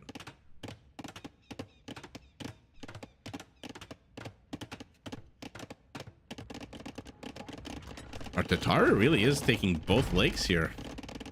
I mean, obviously, he's got to have his teammates' consent for that, right? He's not just going to take them and leave them out in the lurch. Lewis finally hits the castle age. He's got 500 food in the bank. I forgot to see where the 2 free villagers went. Looks like they went kind of up here, maybe? No, I don't know where they went. For our Bengali.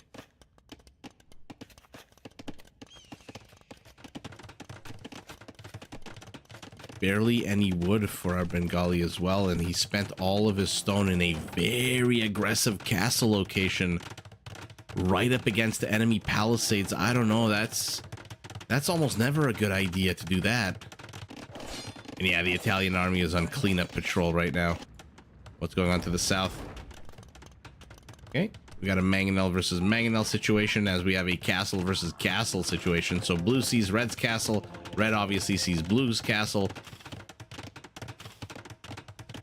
I mean, at any point, our Byzantine can just delete a wall segment and send a battering ram. It's very strange that Lewis decided to put the castle right next to this palisade.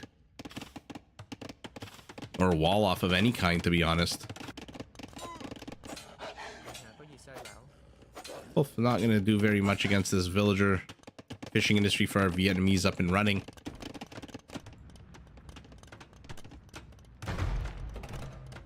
Zero kills, 0 kills. Ooh, maybe 1. That kind of looked like it hit the villager. All right, so they're both taking their anger out on the outposts.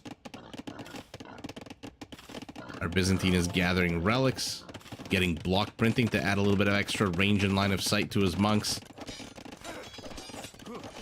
Can he reach these palisades? Yeah. I wonder why he's not attacking the palisades. Might as well just get rid of them.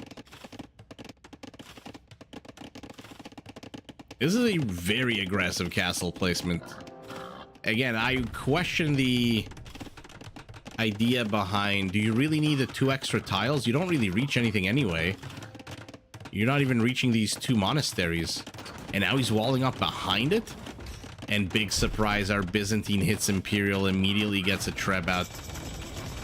I'm surprised that our Byzantine neglected these 3 boars and these 3 boars. This is 2,000 food that he could have had for free.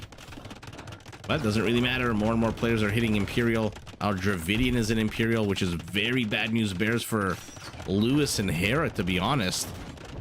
Both players here are in Imperial. Lewis is still in Castle. Hera is an Imperial. What is he doing? Devotion. And we've seen this before. Infantry out of the Ethiopians. I don't get it. I didn't think the Ethiopian infantry came with any kind of special features or bonuses or whatnot. Incredibly defensive castle for our Italian, who with Pavis should have enough armor to take on the Vietnamese archers that come with 20% more HP. And down goes the castle. And all of a sudden, you have a gap in your wall off. This whole thing didn't really make that much sense to me. Italian Mangonel is going to have to be careful. Does it see the Vietnamese castle? Of course it does.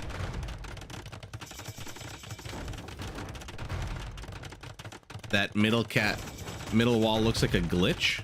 Which one? This one?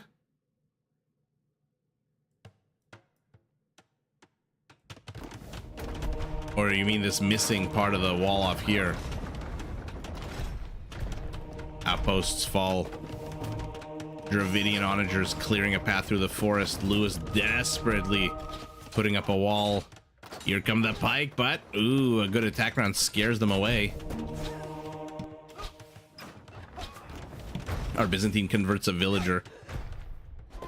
What actually killed that Byzantine villager? Did the archers kill it right after it got converted? Oh, and the Huskarls bust their way in? Our Goth is an Imperial.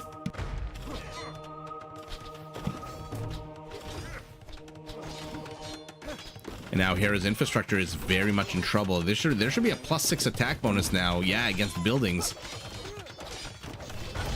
And all of a sudden...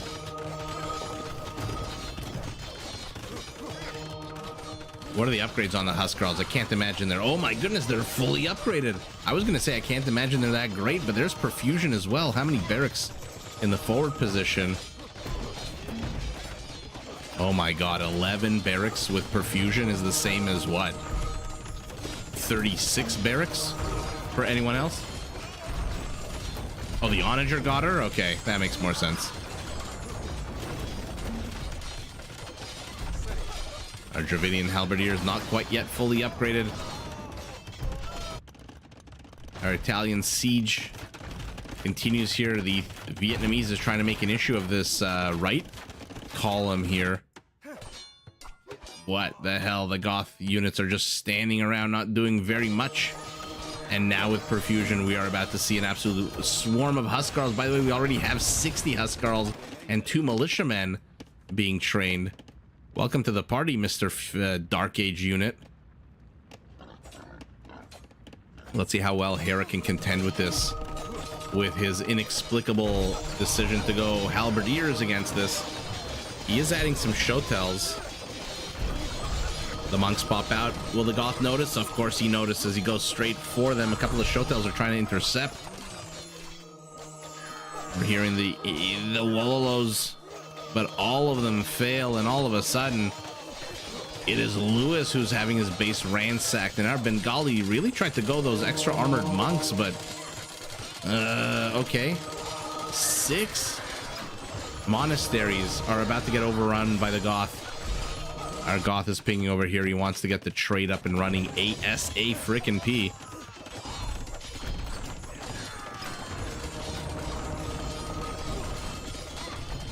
Oh, the castle in the middle of the wall. Yeah, it looks like it was like teleported there.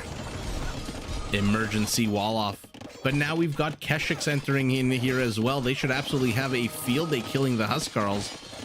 The Huskarls do have a lot of pierce armor. They do not have a lot of melee armor. The enemy must be super thrilled. But you know what? When you've got Keshiks that generate gold every time they poke and prod, not the end of the world. Our Vietnamese bombard cannons, rattan archers, elephants, but not yet upgraded. No Chatras, no elite. Ooh, our Italian castle falls, and there's nothing here.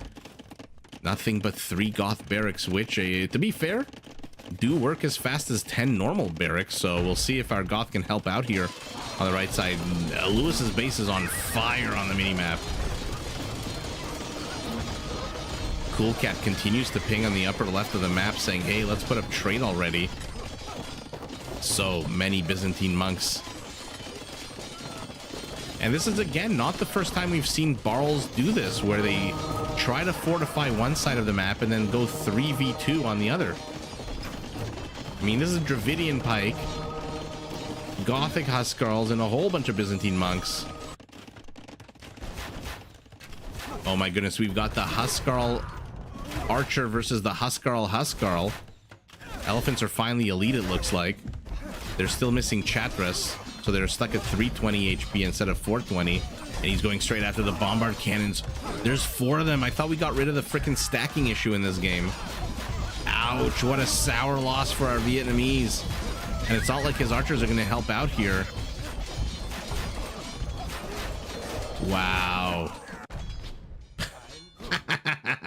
Okay. I guess that's one way to use your feudal age army. Siege onagers on one side, siege onagers on the other side. Lewis desperately trying to put up his wall. He walls off his own freaking gate here. But a Dravidian Treb is here. A Dravidian siege onager is here. Hera's brought his Ethiopian ones, though. These do have torsion engines, it looks like. Yeah, 2 tile radius to 1.5. And oh, our Dravidian not realizing, but oh, wait a second. Will Hera delete? Will Hera delete? Nope. Ouch. Excellent play out of our Byzantine.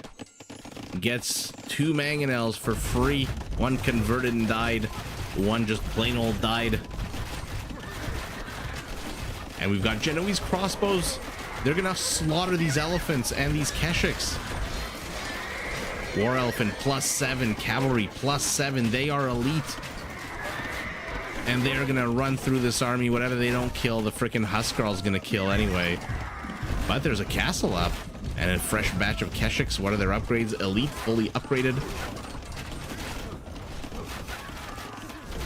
The Goth spam is absolutely ridiculous. There is Silk Road, so that's gonna definitely help with the trade for Team Barles. Elephants are attacking the barracks in the middle of all this. There's a lot of Genoese crossbows. They need a meat shield. Oh, and now the Keshiks are stuck between a rock and a hard place. 2 counter units, one to the left, one to the right. That is incredibly sour. And they are all going to melt. Oh my good, literally a rock and a hard place.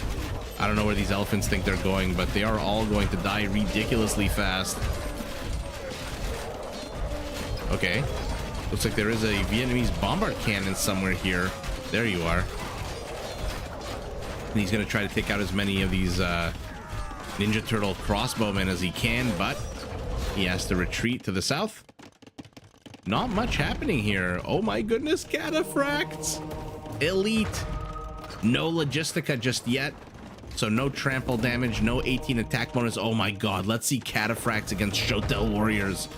That is just going to be an absolute epic clash. Super Gen. Oh, here we go. What the hell was that? Why did Yellow attack his own teammate? Hera gets flattened. But so does the Byzantine. Weebra, nice to catch you as well. What the hell do you do against frickin' torsion engines? That blast radius is so damn big. But as fun, as fancy as that was, Hera does lose his entire army here. Oh my goodness, and more Keshiks. That was an absolute disgusting onager hit, by the way. Torsion engines, those siege onagers taper off 2 tiles in each direction. Isn't that ridiculous for a blast radius? 2 frickin' tiles compared to the usual 1.5. Okay, a bit of an armistice happening here on the eastern portion of the map. Red is pinging here where a huge body of Keshiks shows up. Tell me you've got logistica. Yes, you do. Trample damage, bonus against infantry at a ridiculous 18. And now you take less bonus damage from these halberdiers. By the way, a huge amount of dampening on that bonus. What is their special armor at now? 16, which cuts the halberdier bonus of 32.5. Look at these onagers just prowling, just waiting for the opportune moment. Okay, good split. Never mind. I was gonna say good splits out of Miguel, but absolutely not. Oh no, halberdiers are clumped. Okay, Hera misses the first volley. That second volley, oh god, okay. He doesn't miss the second volley though. Elephants are getting pressed back.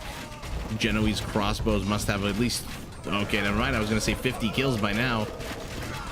But there's nothing that the Vietnamese can throw at this. If he goes archers, the Huskarls kill him. If he goes anything mounted, the Genoese crossbows kill him. And now the Dravidian has brought some onagers as well, just to add salt into the wound. Catherine missed the pancaking. Hera moves forward. What's he gonna do with these onagers? And he gets one purple halberdier.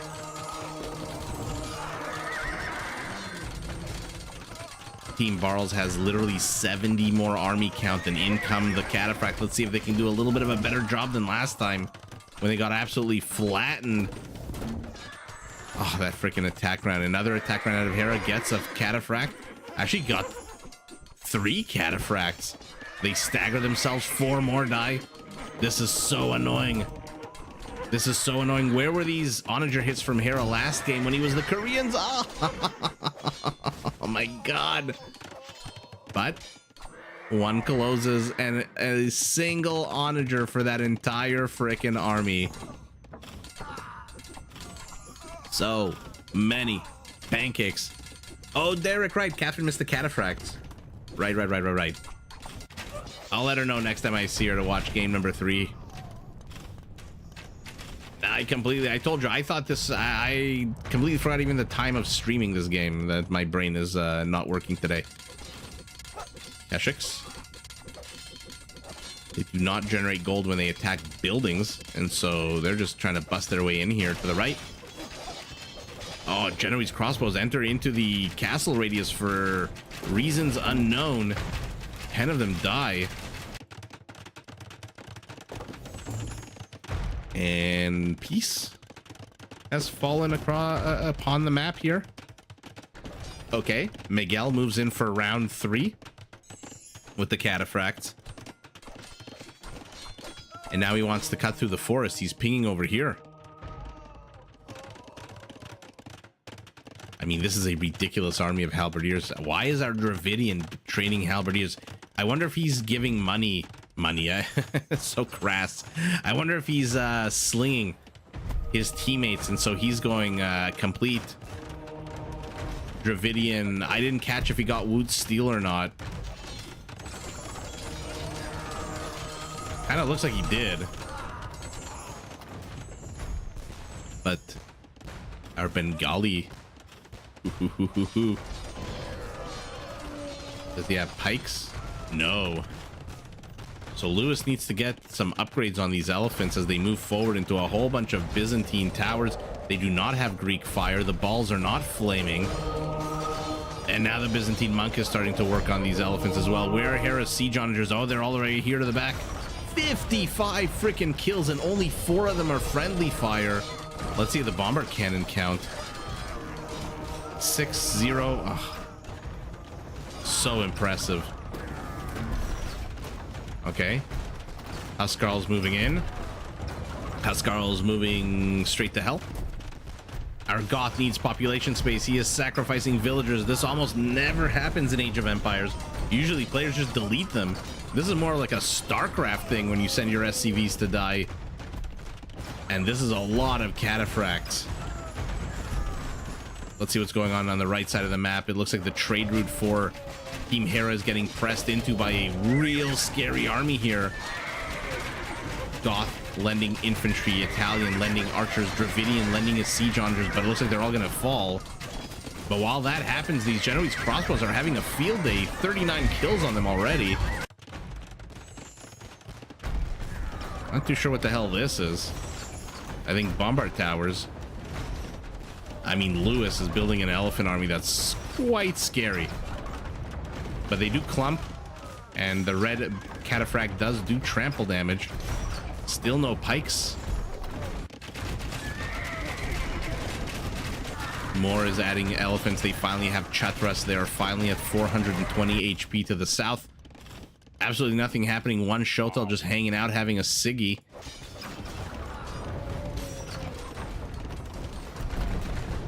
Yellow's pinging here, reminding his teammates, hey, you guys have Trebs you might want to use. And oh no, the trade route has been pressed into. Keshiks and battle elephants are going to try to stop this. There is still a Vietnamese castle up.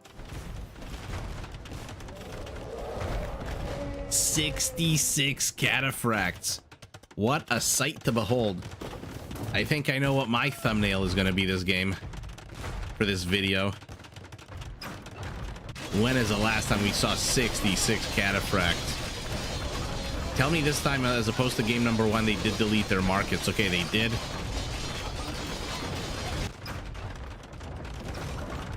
Our Byzantine has a death wish. Where's he going? How has he been allowed? Oh my god, how the hell did one unit get that kill? Was he trying to draw Hera's... Was he trying to draw Hera's fire? I did not expect that one cataphract to get a kill there. Who's kidding who? Let's see if Hera goes after this one bait Huskarl. Condottiero, sorry. Okay, kills his own. Is execute order 66. Is the Goth going to start spamming Condottiero now? Okay, he's going up to 27 of them. But defensive perimeter established there. Unfortunately, our Vietnamese is being pressed into huge here on the eastern portion of the map. 108 kills. Almost 2 kills for every single one of these crossbowmen as the Keshiks try to close on the Trebs. Will they get any of them? The Genoese, they're doing too much moving. They're not doing enough firing. 1 Treb falls. 2nd Treb falls. 3rd Treb falls. All of the Trebs are gonna fall.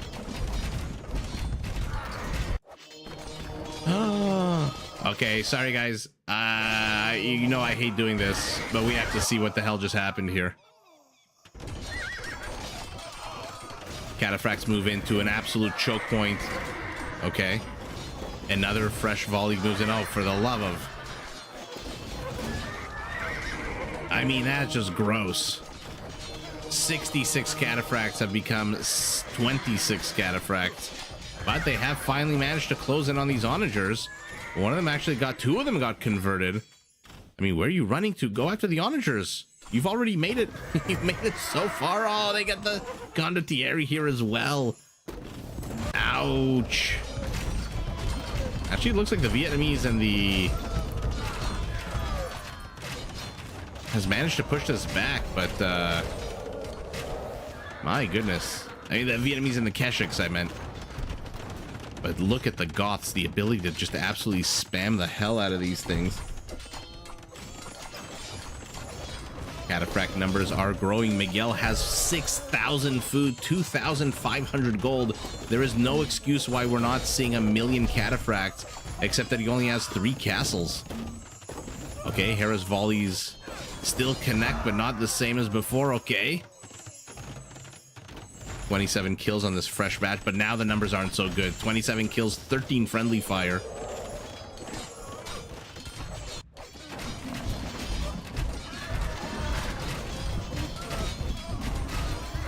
Okay. So Gray's base up here has been basically cleared out. 1 last barracks remaining. Might want to leave that for the Dramans if they can reach it. And now the elephants are fighting in a choke point against the Genoese crossbow, which comes with a 14 attack bonus against them. Oh my god, I missed another pancake. And another pancake. 46 kills, still 12 friendly fire. So about 25% friendly fire kill. This is just, at some point there is somebody trained some kind of light cavalry and just swarm these guys. Otherwise you're gonna have no... Oh my goodness, I want to see this pancake.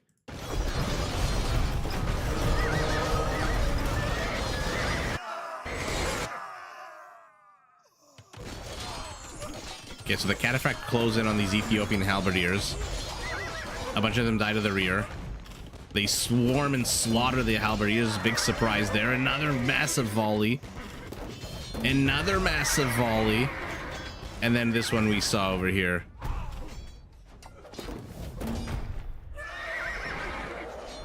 Mamma mia. But at the end of the day, Team Hera cannot deal with the pressure they are being squeezed into.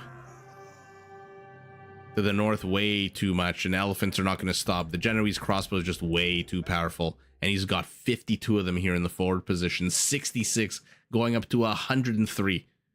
Way too powerful for these elephants, especially streaming them in one at a time. Even skirmishers, honestly, I mean, these are just basic skirmishers. Does he have pavis? It seems like it. Oh man, I felt the pain of the Byzantine in my soul.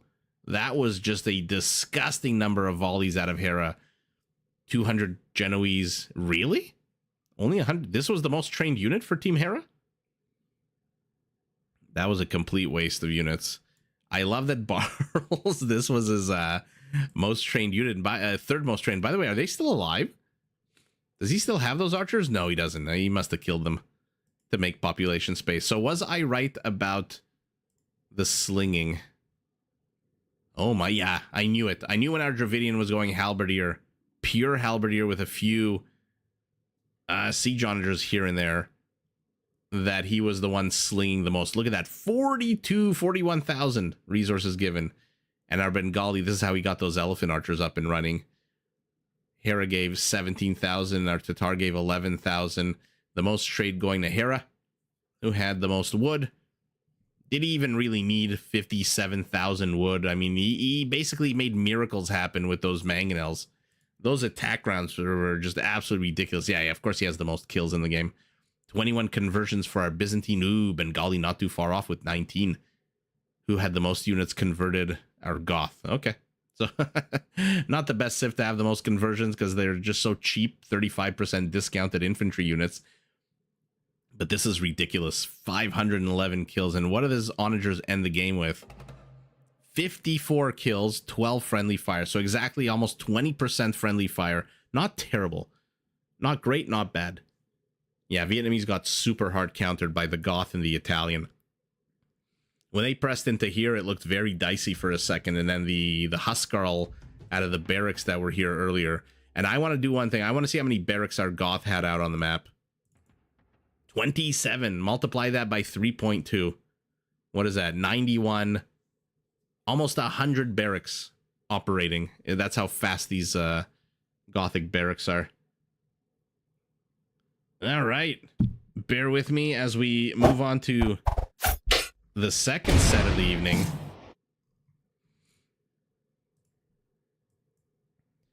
Which is the Valis and Tato set.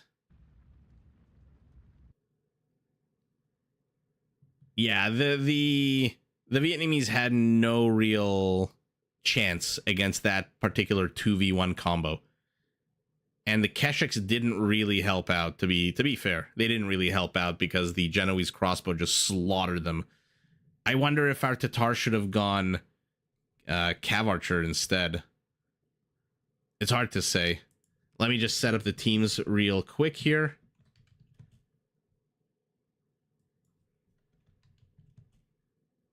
And we are entering the second set of the evening.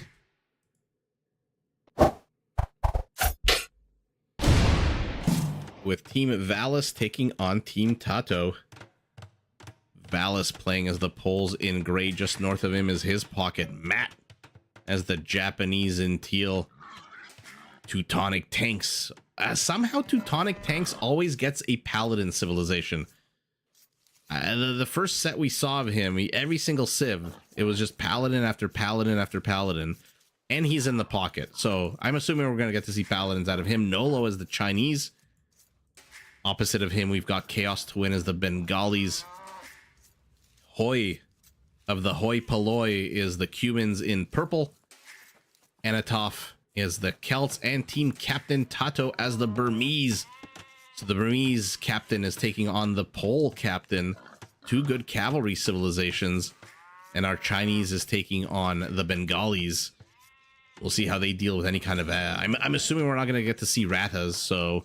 any kind of elephant play would be nice. The right side of the map, pretty damn ugly. Looks like possibly two avenues of attack.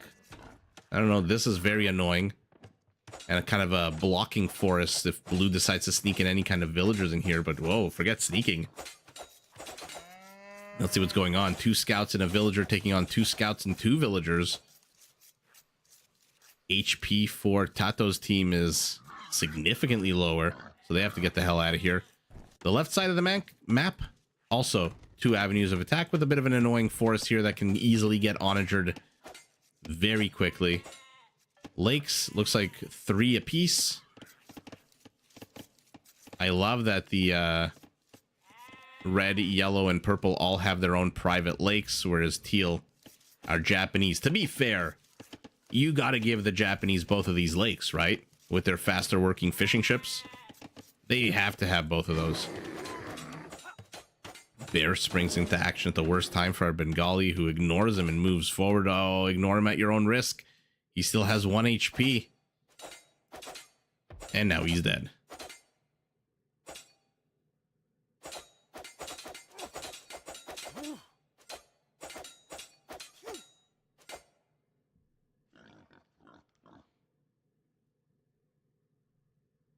Okay.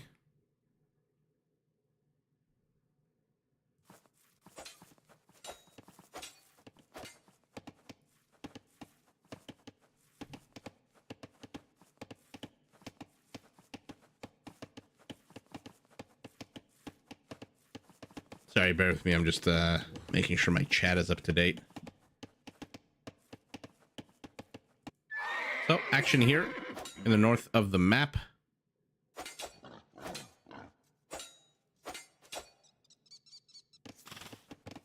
Labor pull's already ongoing. Another bear springs into action, but with Loom, not a big deal.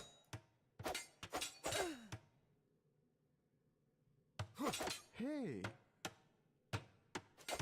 Now this poor, unfortunate orange villager is behind enemy lines. Maybe not for long, as our Cuban is trying to help him out, busting him. Okay, where are you going? You know you can turn around. Maybe you, okay, it looks like maybe Chaos might want to sneak in a villager. No, never mind. And now you're stuck again. He missed an opportunity to leave. And now he's stuck. And now it looks like our Frank is also sending a villager forward.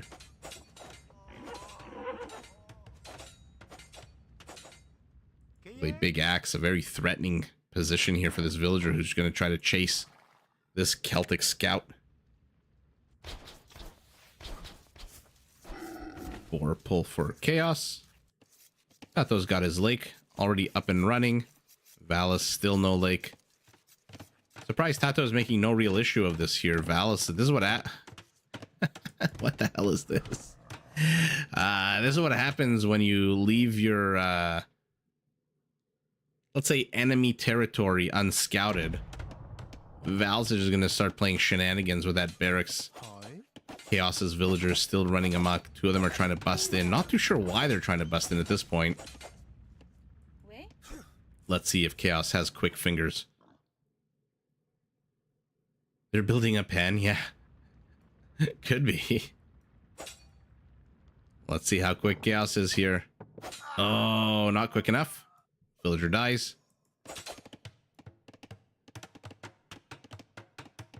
Okay. So you built the gate. Congratulations. Now what? What was the point of that? Okay.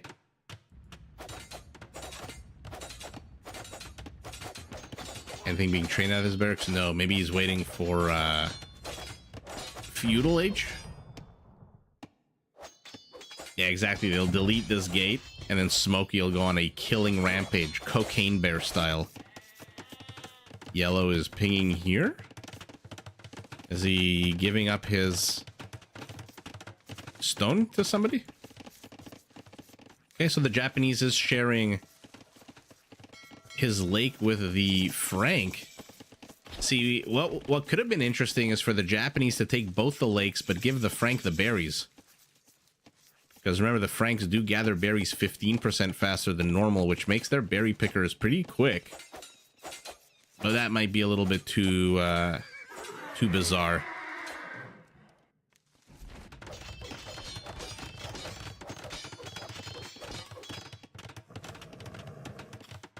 Towers are going to be up for our Burmese and our Pole. Has he seen the barracks? Yeah, he has. Okay, but he saw it in Dark Age. Which I guess doesn't really matter. There's nothing really coming out of this barracks. And Valis is walling behind it.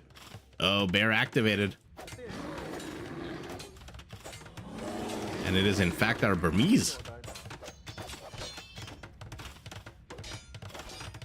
Who's going infantry? I wonder if this was all some kind of big psyop out of Valis. To make Tato think that he was going to start drushing him or trushing him, or whatever the hell the term is. Alright, he's Smokey. Poor Smokey, whose pelt is melting into the grasslands.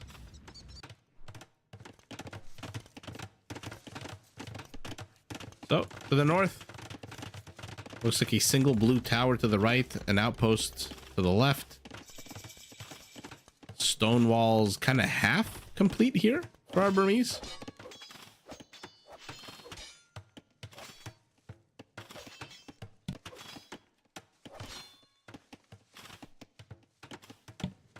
Zulak, hello, hello, and good morning to you as well.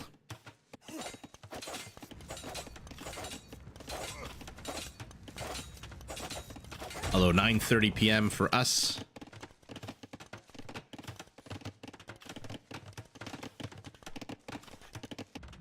Lake has been taken to the rear.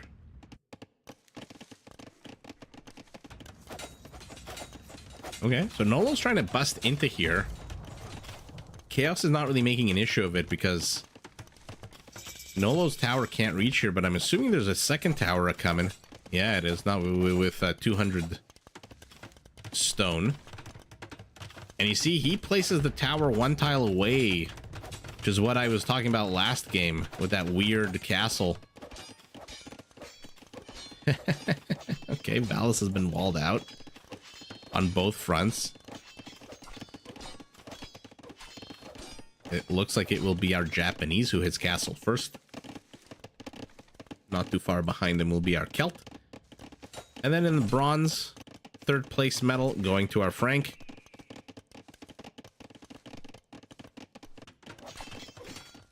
John, we are just starting the second set of the night. And fireworks are already exploding outside. It is July 1st. It is Canada Day. And so there's going to be a bunch of fireworks getting set off in the park near my apartment.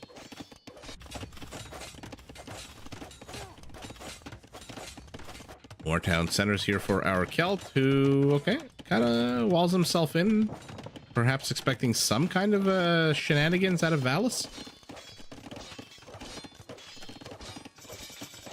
I like that the militiaman is still attacking the barracks from the corner here.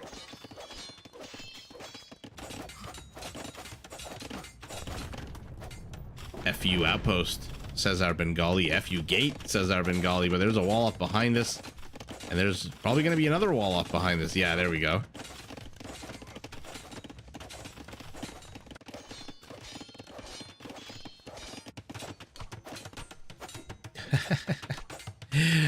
This is why he placed that palisade gate, because Valis managed to sneak in a villager.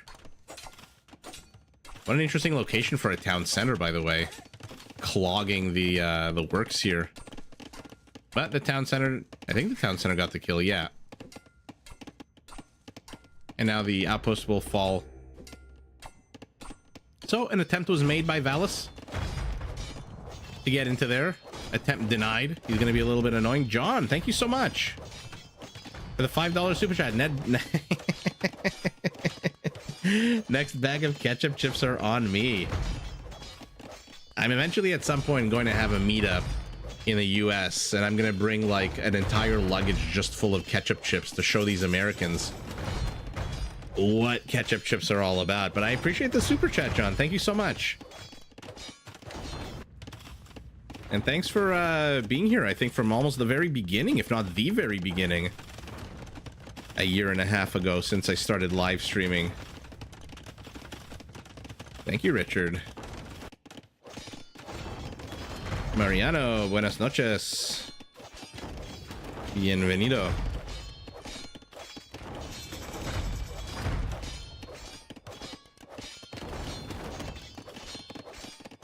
Okay, we're approaching the 20-minute mark. Castle Age infrastructure.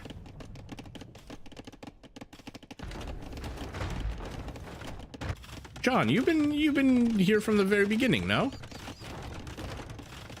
An OG.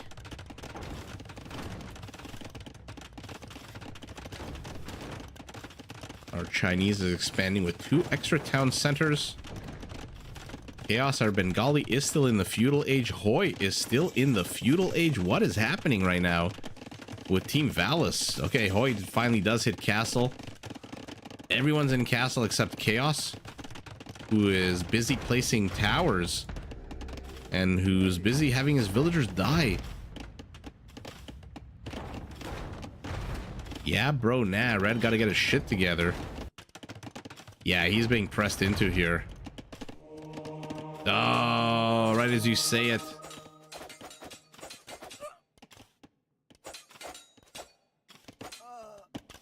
Right as you say it, he did not get his shit together. And 3 pole scouts immediately. Now they're light capped, making things even worse. You came post 1k subs. I think I only started live streaming once I hit 1k subs. No, I don't think you can live stream before 1k. If I'm not mistaken, if I remember YouTube correctly. Although, to be fair, I didn't even remember what day of the week it was today. Valis has brought 14 villagers. Where is his castle gonna go? Right next to the stone. Extra town center for Tato is being placed. Chaos is still in the feudal age. He's got 43 villagers. Why is he in the feudal age? He was not pressed into at all here. Gustavo, welcome. Hello everyone again. I'm looking forward to playing some AoE after I finish my PhD. Awesome. And greeting from Rio de Janeiro. Thank you so much. What's your PhD in, if you don't mind sharing?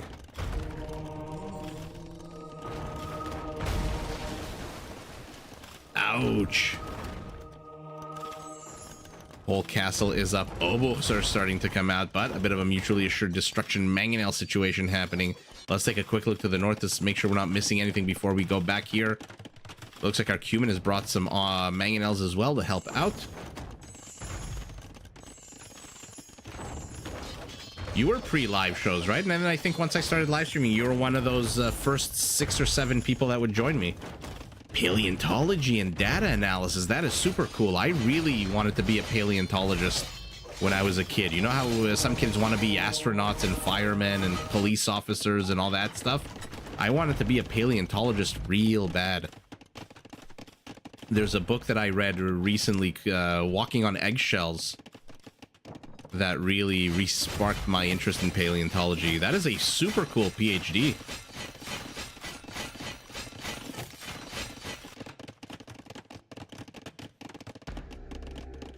Are there any dinosaur skeletons in Brazil?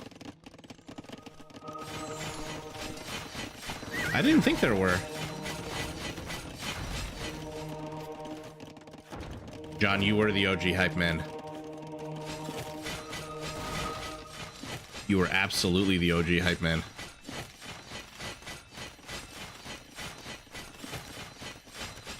Oh, Gustavo, me too. Me too. I don't think there's anyone our age who watched Jurassic Park who didn't want to be a paleontologist. Yeah, John, I'm happy to say that the channel is growing, and I'm happy with the growth.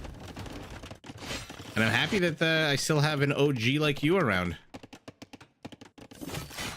With your cool violin playing.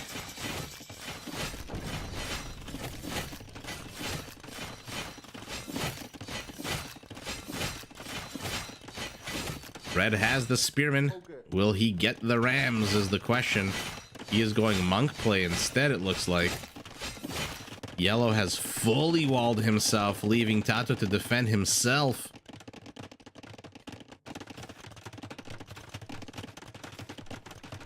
You have around 22 different dinosaur species. Oh, interesting. Yeah, that's why, Gustavo, I thought it might be too wet in Brazil for dinosaurs. I know usually it's more deserts and arid climates, like Arizona and Nevada and Mongolia and China. They have a lot of dinosaurs in their deserts. Okay, we're starting to hit Imperial. We're approaching that 30-minute magic mark. Gambesons for our Kelp, whose base looks very condensed. Very condensed. Do I believe in dragons? Of course. I watch them make deals in their den all the time on ABC. Bengali Castle is up. Villagers are inside. When will Chaos hit Imperial? Oh my goodness, he's actually clicking up to Imperial. And if I'm not mistaken... No, that he'll be the last on his team, but he is clicking up. Tato, by the way, has been completely abandoned by his team. Our Celt is trying to save him this way, but I think the monks should see this, no? Yeah. Yeah, the monks see it. Oh my god, never mind. My bad. Another brain fart. The monks are on the same freaking team.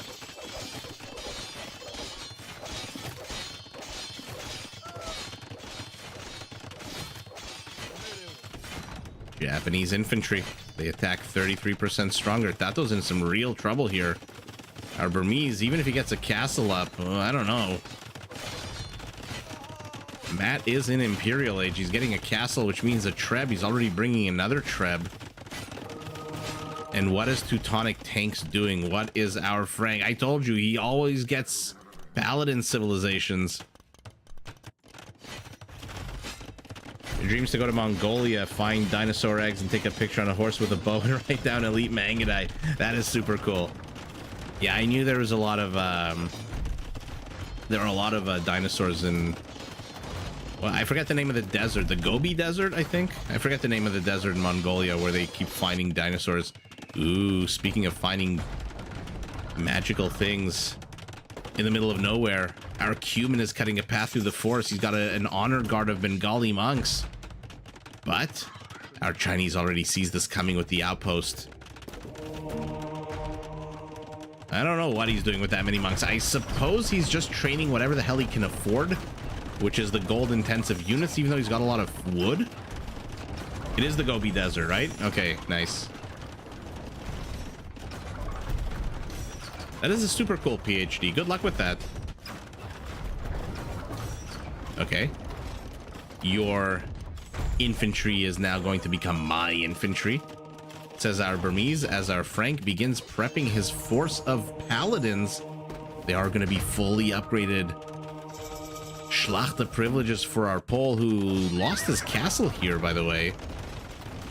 Where is the nearest Pole castle? It is up here, and we might be seeing hopefully some Schlachter, hopefully some Lakitic legacy.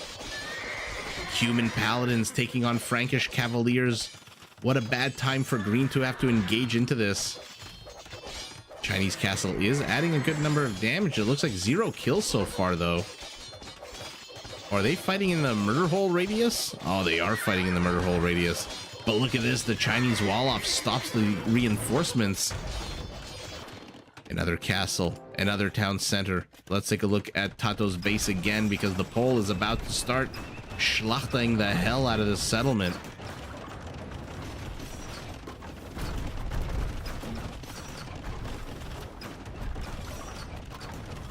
Celtic Trebs versus Japanese Trebs. Do we have, I mean, based on how fast they're packing and unpacking, it tells me we've got frickin' Cataparuto.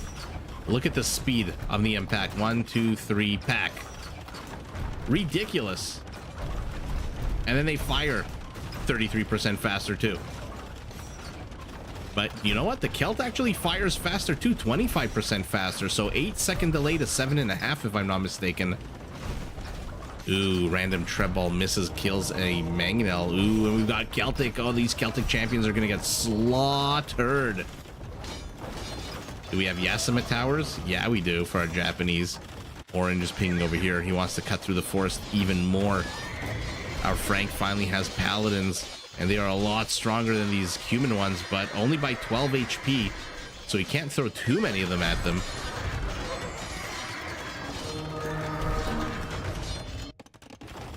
So we have Schlachter privileges. Where the hell is the Schlachter swarm? Here it is. He's mixing in some light cavalry. Schlachter does nothing for you there. And there you go. That's what happens when you engage into Japanese champions. You may or may not be grinding the Britain wins to get that red longbow. Derek, that is absolutely peak Age of Empires. The only thing that would be more peak would be if you had like Age of Empires slippers on while you were playing. What the hell is going on here?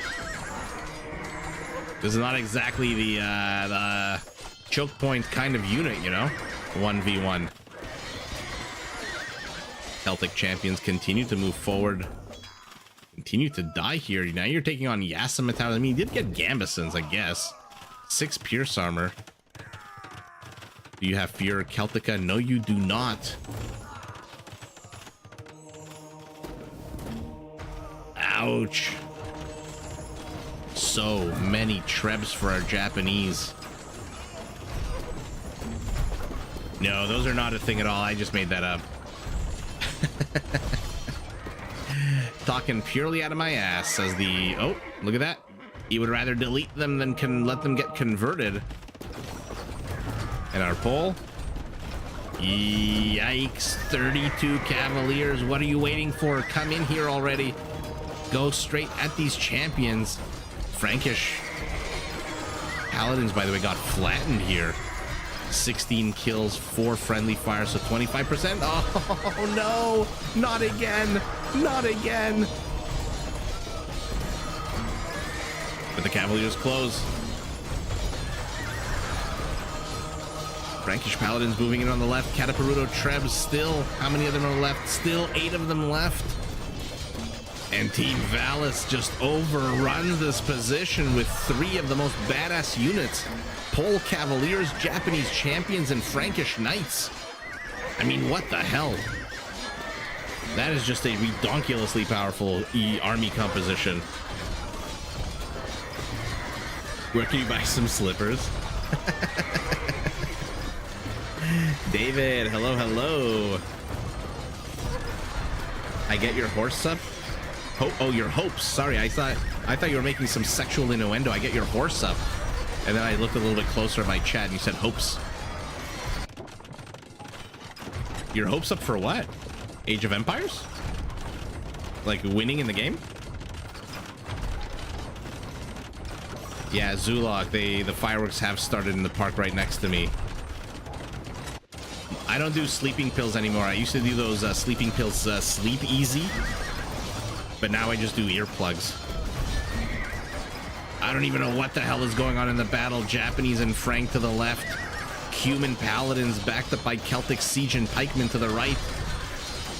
Basic light cavalry unit. I can't imagine they have Lachitic Legacy. No, they don't. And Team Valis, I mean, look at the army counts. They're ahead 110 army count. I got your hopes up for Age of Empires slippers. Axel, if you're listening to this, listen to your father. Be a real gamer. Put down the PlayStation, the Xbox. Take up a keyboard. Get a comfortable mouse and a comfortable chair. And start playing Age of Empires.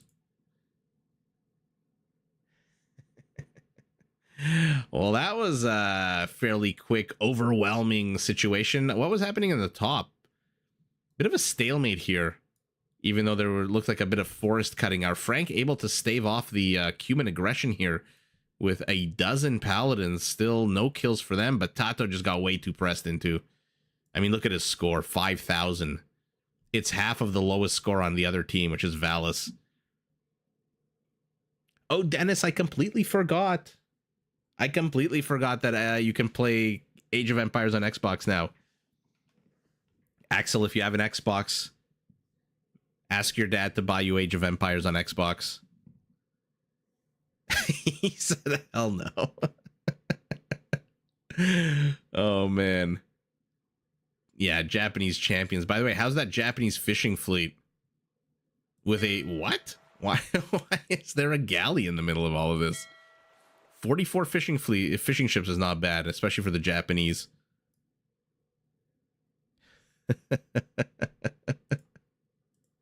Hell to the nah. Biggest donor was our Japanese. Biggest recipient was our Pole. And yeah, I mean, once the war machine got started here, you literally had 3 of the most bonus heavy units in the game. Cavaliers that cost 30 gold, Cataparuto Trebs that fire 33% faster, Champions that attack 33% faster, and Paladins with extra HP from the Frank.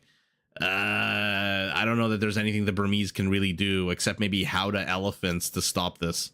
There's really nothing they can do. And he did not even have the economy to pump out a single elephant, let alone multiple elephants. So, game number 1. Please upgrade my mouse. Any recommendations under 50 bucks? No clue. I just go to Amazon and I find whatever mouse happens to be on special.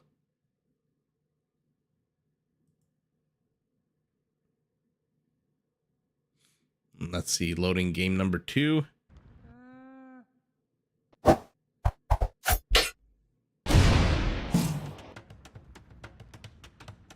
Yeah, now you know why this stream is. Oh, what a sick burn. What an absolute sick burn. Now I know why this stream is attracting paleontologists. This is where the dinosaurs are, but I'm ching. David, a very short but a very intense game was game number 1. All right, let's take a look at the teams now as I recover from I still don't know how to say your handle, Melanchi, from your sick burn. It was pretty funny. Okay, Valis playing as the Berbers. Hopefully Chris watches this stream later. Slavs by Matt in teal. Ooh, we've subbed in Chrissy Boo in game number 2 as the Huns in green, and we're back with the Byzantines Nolo in blue opposite of him.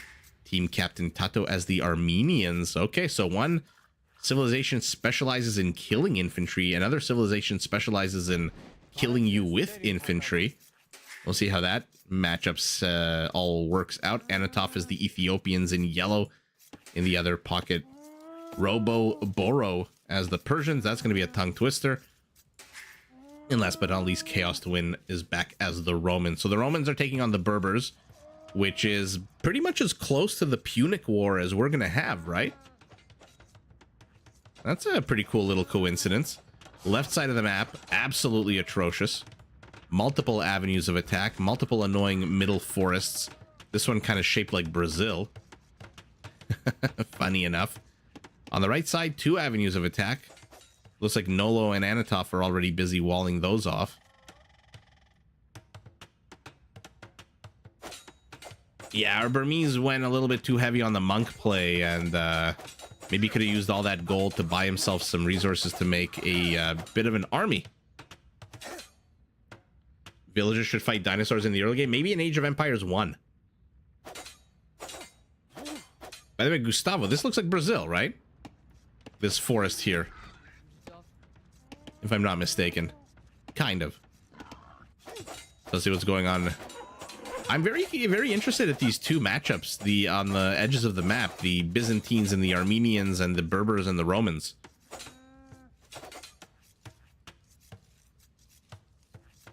Other than Ethiopians and Berbers, another game where all these civs interacted with one another. Well, yeah, that's it's bound to happen. Britain versus Celt is your favorite matchup to play. Oh, that's true, Denise. Is it Dennis or Denise? The first or the second pronunciation? That would be hilarious. The Magyars would one-shot dinosaurs. But I guess you can have little velociraptors, right? Running around. Blue has walled off as far away as he can now. Red wants to do the exact same thing. Over here. Okay. Our Roman and our Slav have agreed to a wall off, as has our Roman and our Berber. The Roman taking 2 of the boars, leaving the Berber with 1. So the only real last remaining action is here. First in English, second in Russian. Okay. Needless you. Hello, hello.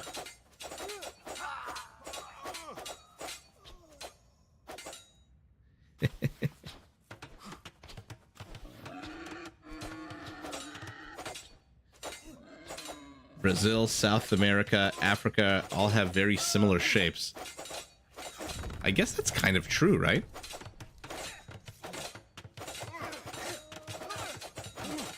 Battle occurring here. I mean, these Armenian and Byzantine villagers are...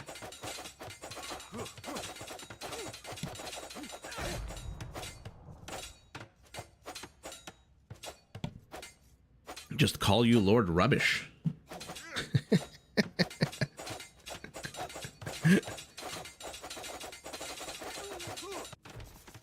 Vorpal here by our Roman.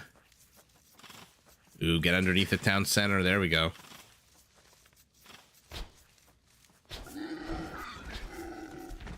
Nice. All 3 do fall.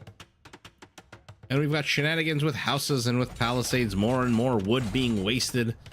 And it looks like it is Valis who is going to be hitting the feudal age first. I mean, all things...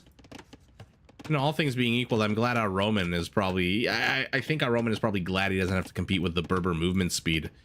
Anytime you're facing off against Berbers and you're trying to out-micro them villager to villager, it's super annoying.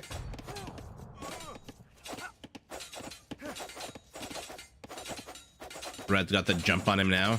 Well, he has walled him out. Dennis, I've never understood that people are triggered by the boar rod. Every time I post a short where, for example, somebody pulls like 4 boars, 5 boars, 6 boars, there's always somebody who comments about the rod. And to me, it's always so weird. Because even with the rod, I mean, it's still free food. I think you can... No, you can't attack the villager.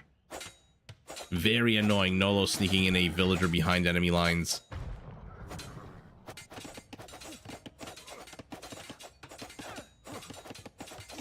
Lemmy, in my opinion, they are absolutely not. I should start keeping notes of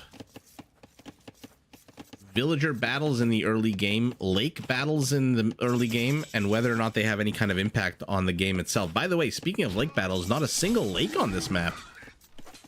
Well, there you go. Everyone's equally screwed.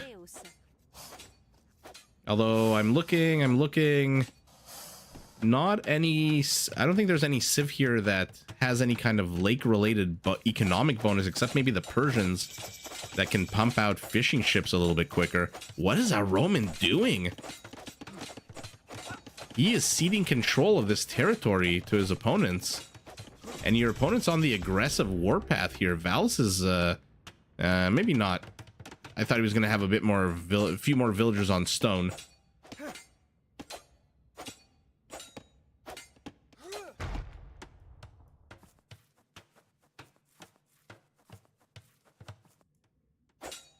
Leave us alone, Mr. Crocodile. We're trying to wall this off before the Berber gets here. Now the Berber villagers do move 10% faster than normal. Looks like our Hun has snuck in behind enemy lines as well. Although his scout is basically a a tree branch away from dying. David, thanks for the reminder. Whoever's watching, if you haven't already, please do hit that like button if you like what you see. If you don't like what you see, hit it anyway. Help a fellow Age of Empires enthusiast out. So after all that shenanigan play, at the end of the day, Nolo has a single Byzantine house, and the wall off is exactly where it was at the beginning of the game. Now Gray is pinging over here. Oh, so our Roman has actually walled himself in, but he's put his military-industrial complex off campus. So now he's going to try to bust in here. Matt very quickly sees it, very quickly responds.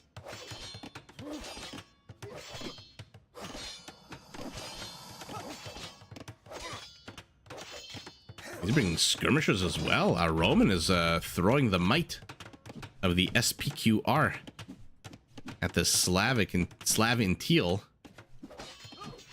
I thought this scout was going to come and help out, but you've got 2 HP as well, so I'm not sure you're going to be able to help out very much. This is a bit of a weak point, though. Remember, in Feudal Age, houses come with negative melee armor. Oh, but never mind. Our Slav's going to be in Castle Age in a second.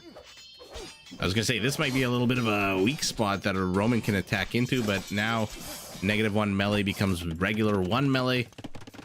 Looks like our Persian is going extra town centers, as is our Hun and as is our Slav, but only 1 because he has spent a good amount of stone here. And so Matt only has 55 stone left.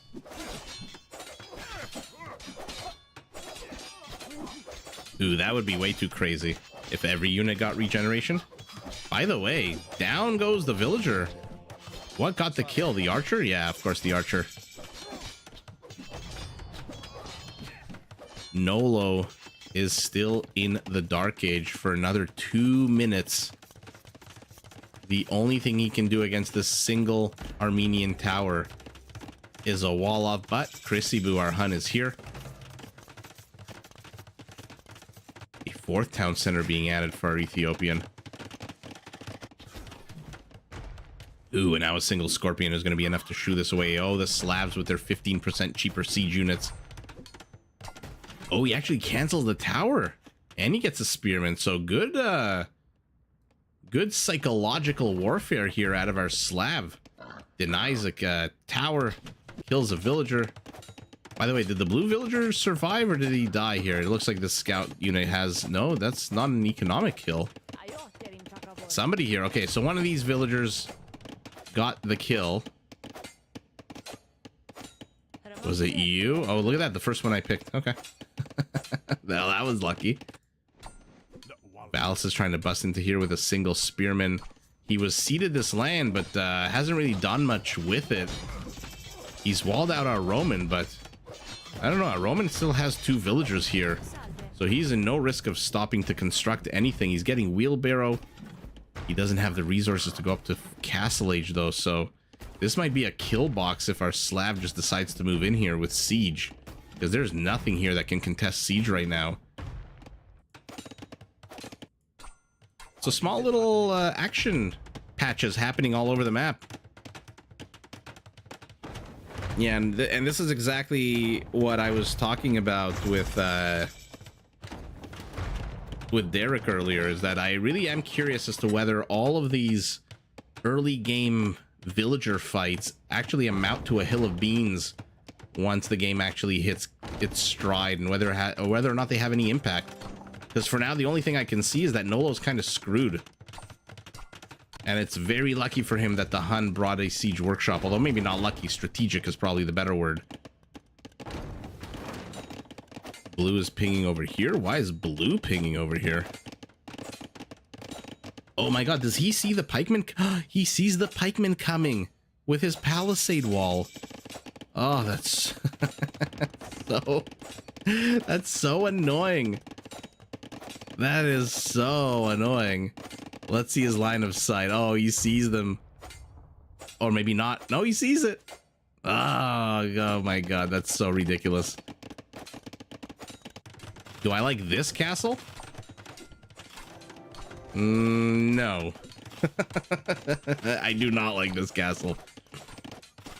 For 2 reasons. I don't like castles that are up against the wood line because it means you don't have anywhere to put your treb if you get attacked from this side. And the second reason is that it is literally... Actually, no, you know what? Never mind. Only one reason. It's not next to the wall. It looks like there is a tile between them. And hut, out come the camel archers. Will be able to get a Roman villager, or will they not before the mangonel shows up? Here comes a petard to help out.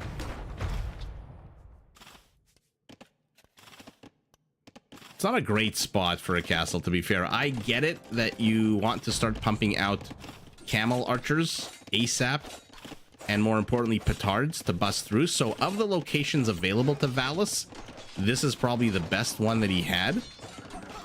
But it's not that great of a location, to be fair. On the whole. He made the best with what he had.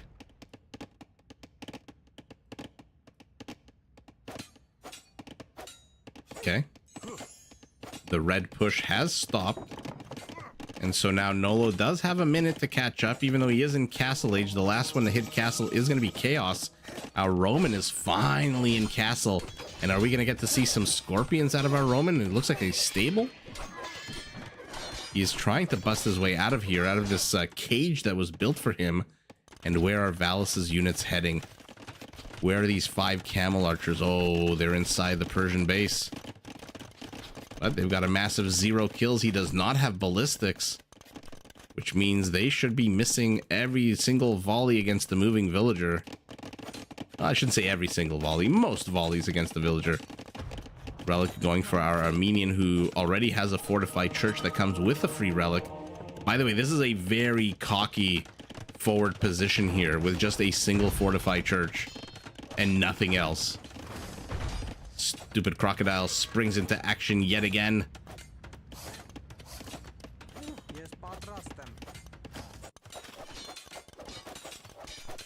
And now our Berber is here.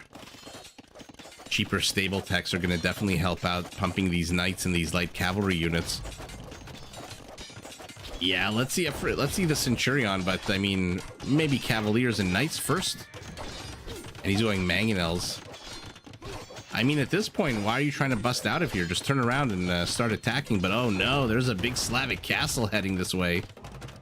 Mangonels look like Teal got clipped. He should die here. Yeah, he does. And he removes the Scorpion immediately from the line of attack. Our Byzantine is trying to put up a very defensive tower, cancels it. Now he puts it on the lower ground.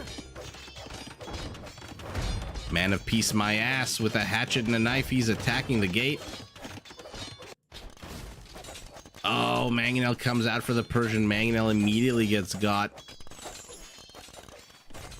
Yeah, bro, Nas says Tato's team is going to win. Okay. What makes you say that? You have a confidence in the Roman Empire?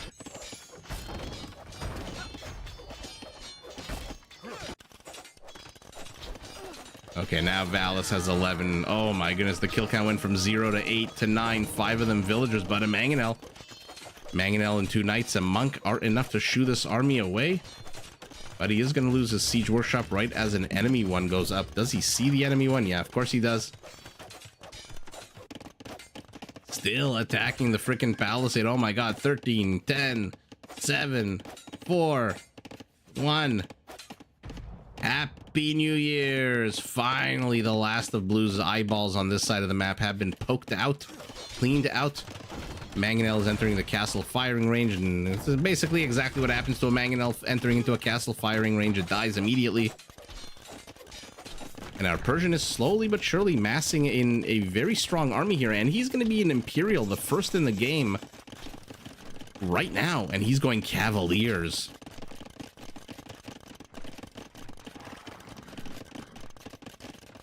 I mean, you guys know my opinion of Valus. Valus is hands down, in my opinion, the best Rage Forest player right now.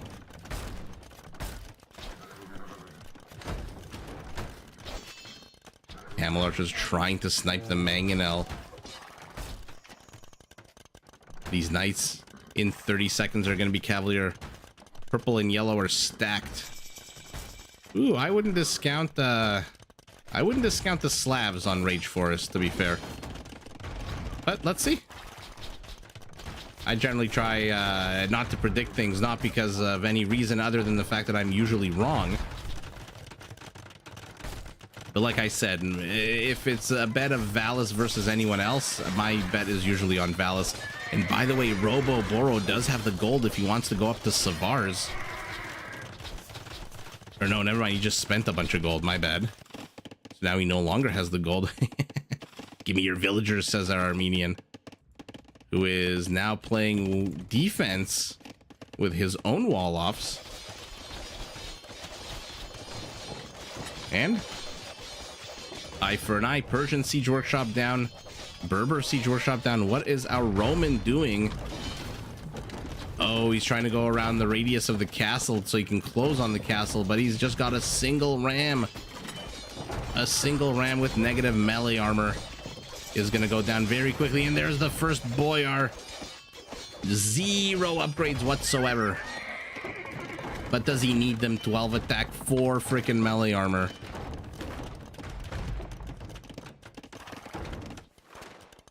And where are these camel archers now? Okay, they're heading back up here to engage with the Roman. Atlas, welcome, welcome. Siege micro skills matter a lot in Rage Forces. Yeah, siege in general matters a lot, which is why you can never discount civs like the Slavs.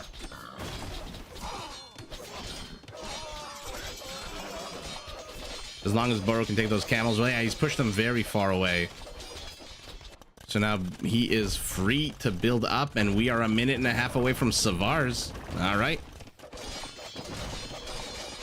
So all of a sudden there's pinging going on all over the map. Purple wants this wall deleted. The wall got deleted. What's going on over here? Red is pinging here. His pikemen are chasing a couple of Byzantine monks. It looks like this one poor villager. This is like that medieval torture where they would like wall you in behind a wall for eternity to die. That one poor villager from the Byzantine. Oh, another one gets converted, immediately gets attacked. You can fight back. This guy has 1 HP, 2 HP. Fight back, fight back. Fight back. No. Oh, that is so sour. That is very sour. Our Armenian is in Imperial. And he is going halberdiers against the Byzantines. Okay.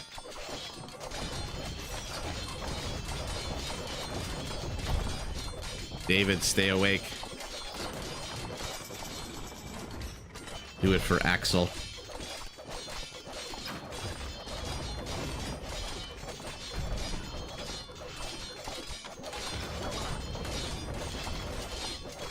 Okay. Do we have trample damage on our Slav? Not yet. We are going onagers. Boyars finally have a +1 attack upgrade. Valus retreats with his 22 camels, of course. And now our Hun has added some paladins as well. Attack-wise, not fully upgraded, but we are gearing up towards a pretty nice heavy cavalry battle here on the left side of the map. To the right side, a bit of a less intensive pikeman line battle.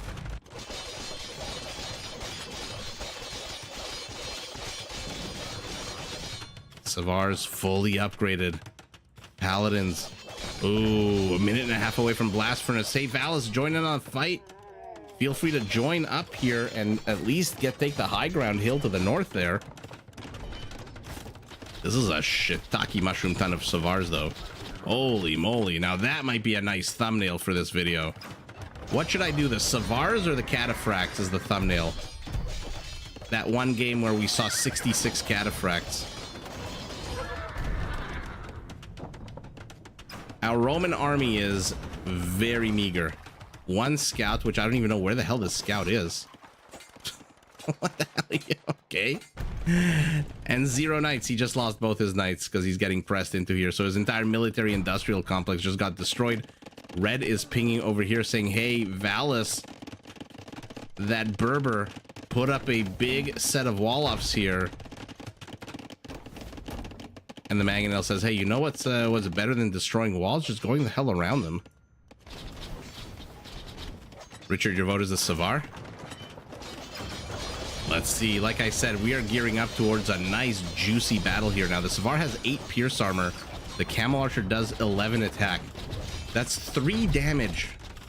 Although, I think 165 HP. Oh, mamma mia. We are seeing a lot of Savars. We're also seeing Citadels for our 3 Persian castles. Actually 4, my bad. But maybe instead of Citadels, he should get murder holes.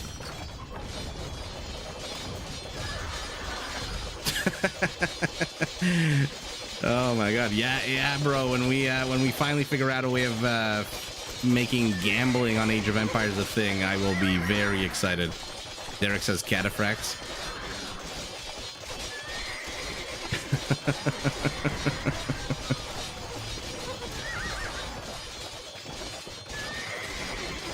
Axel, your awesome dad told me all about you.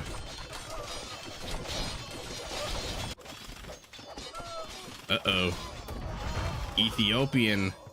I mean, somehow a pikeman push into the Byzantine is happening. Perhaps you should have focused less on these monasteries.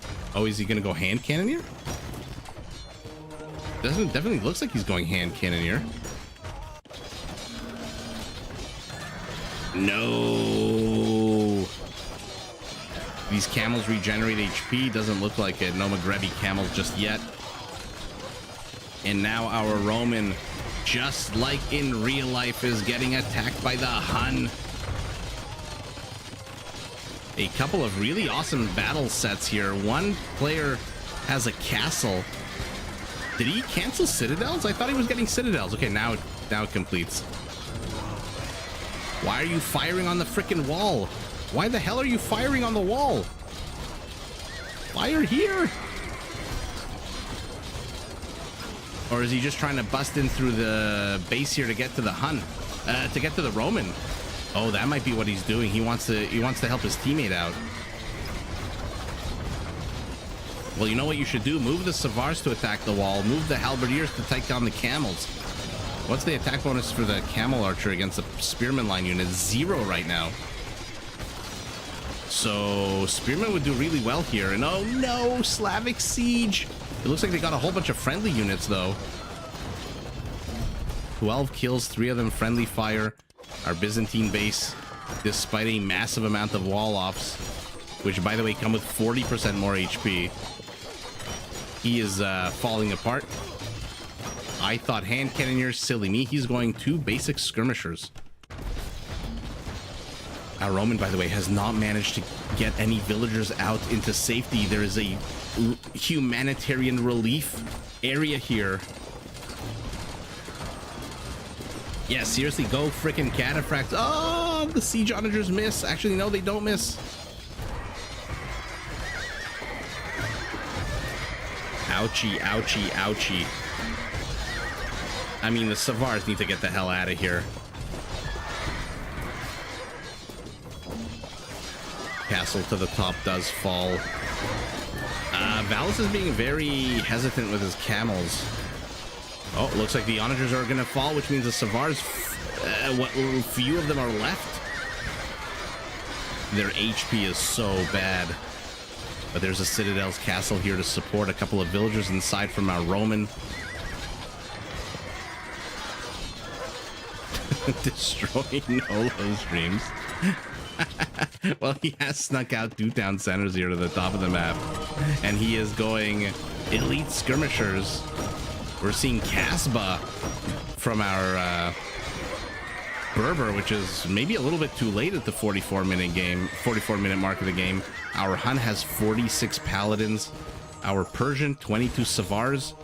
No gold whatsoever. What an atrocious battle he took here against those siege onagers. I mean, get murder holes already, seriously.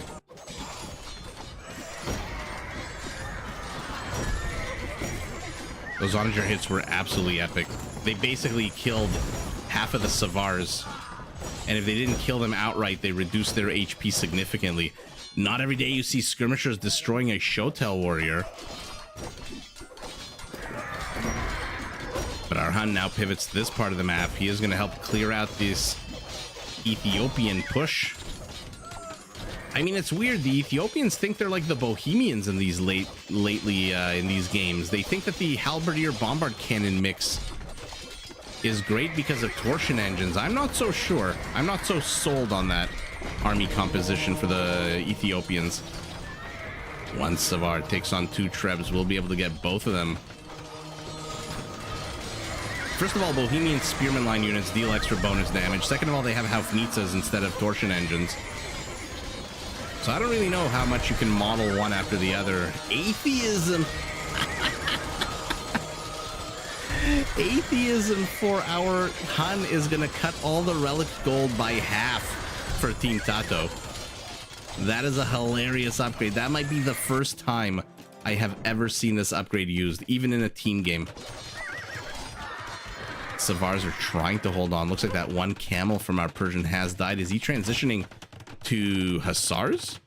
Yellow's pinging over here. Why? Oh, because Valus is in here with a whole bunch of scout line units. And our Hun cannot take this on. He needs some help here. Bring your siege onagers. There's 9 Slavic siege onagers here.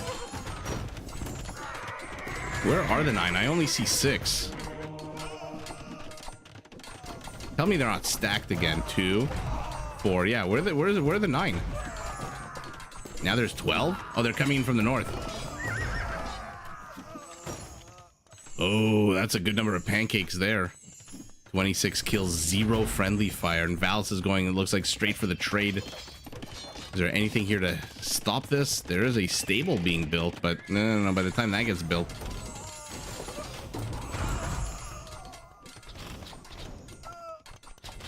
And Tato, our Armenian, somehow finds himself on the left side of the map, and somehow yet again is going monks. Monks who all die in the blink of an eye, except for 1 or 2 here in the back. Okay, decent attack rounds there out of our Armenian. Decent attack rounds there out of him as well. Might want to focus on some of these camel archers. Does clip 2 of them. Conversions attempted on the siege onager. If he gets it, that could be huge. He gets it. Will it fire? No, it dies before it can fire. By the way, Valus, are you still here? Yeah, you're here, but now the Savar is hot on your tail. One Savar versus 3 light cav. Now this is a choke point. Oh no. Valus. He's not paying attention.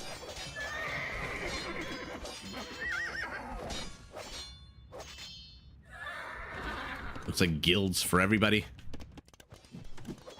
Ethiopian barracks gets cleared out, and look at this. Team Valus now has 50 more army count, civilian population identical, and they've actually saved the Byzantine base, and the Byzantine is going pure trash skirmishers, which in this late stage of the game might actually work.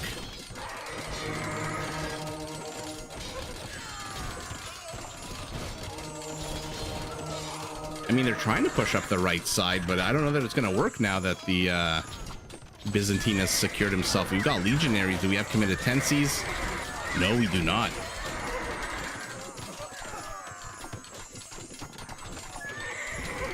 More monks, more dead. I'm really surprised that we're not seeing 100 HP champions out of our Armenian, to be honest. 100 HP champions could be real deadly here against the Berber light cavalry. I mean, they basically kill them. They're basically invincible. Our Byzantine somehow, somewhere lost all of his skirmishers. Probably to some onager fire. Although the question is, whose onager? Oh, it looks like the last of the Slavic forward siege onagers does die. Our Slav has 15 onagers. Where the hell are they? 12 of them are here. Dum dum. Dum dum dum dum dum dum dum dum da da da. 12 become 11. By the way, that one got converted right before he died, which is sour because the monks spent the faith on it.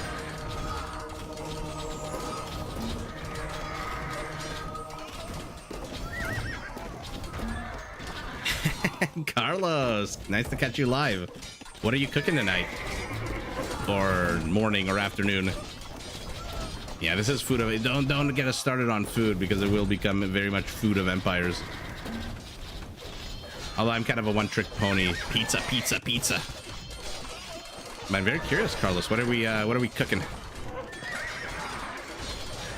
The Savars are doing a lot of damage. And Team Tato finally does have an army count lead. So they're ahead in all metrics except for the score, which is about 10% apart or so. Purple is pinging over here. Why? Because now they're dealing with Hunnic Paladins. Forget your light cav out of the Berber. This is a bit more of a serious, bit more of a well-done steak to chew on. The problem with Team Tato is that they're being pressed into on the left. They're not making any advances on the right, and they are not getting into the trade route, which is currently delivering 95 gold each direction, whereas their trade is really a lot better. It looks like 111, but it is getting pressed into Savars. So many freaking pancakes. Salmon teriyaki, hello. Nice. What teriyaki sauce do you use?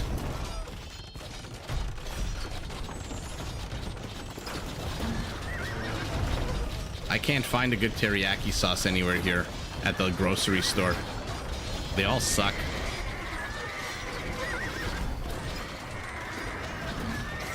Siege onagers are trying to clip all the reinforcements. Armenian onagers are trying to clip reinforcements. Oh, decent attack there. But he's going to kill more of his own units now. Ah, so much trash being destroyed. Ethiopian castle is back up, though, with 11 villagers inside. And there's Maghrebi camels. How did Valus miss Maghrebi camels until the hour mark of the game?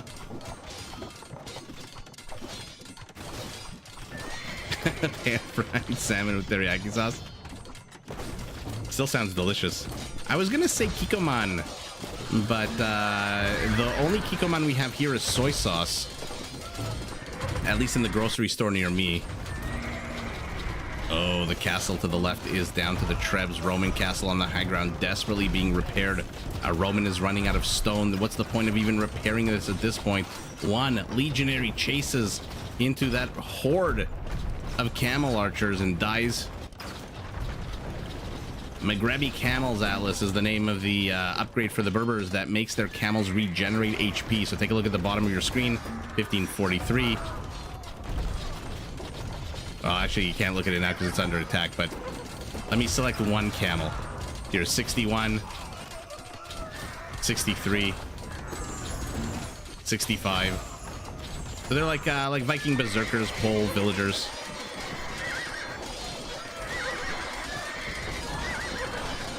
I love Kikkoman soy sauce, but I can't find any Kikkoman teriyaki. The only teriyaki we have here is like Heinz, and it's like really just all sugar. It's not, and which I don't mind, to be fair. Like, my wife probably kill me if she ever hears me say that, but the taste is not great either.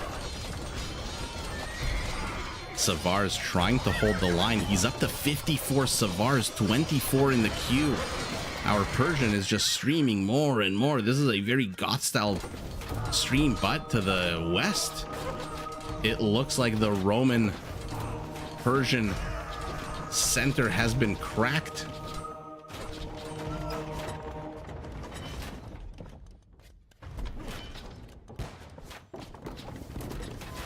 Bombard cannons, siege onagers, camels that regenerate HP, Trebs doing absolutely nothing. Again, I thought we got rid of the stacking in this game.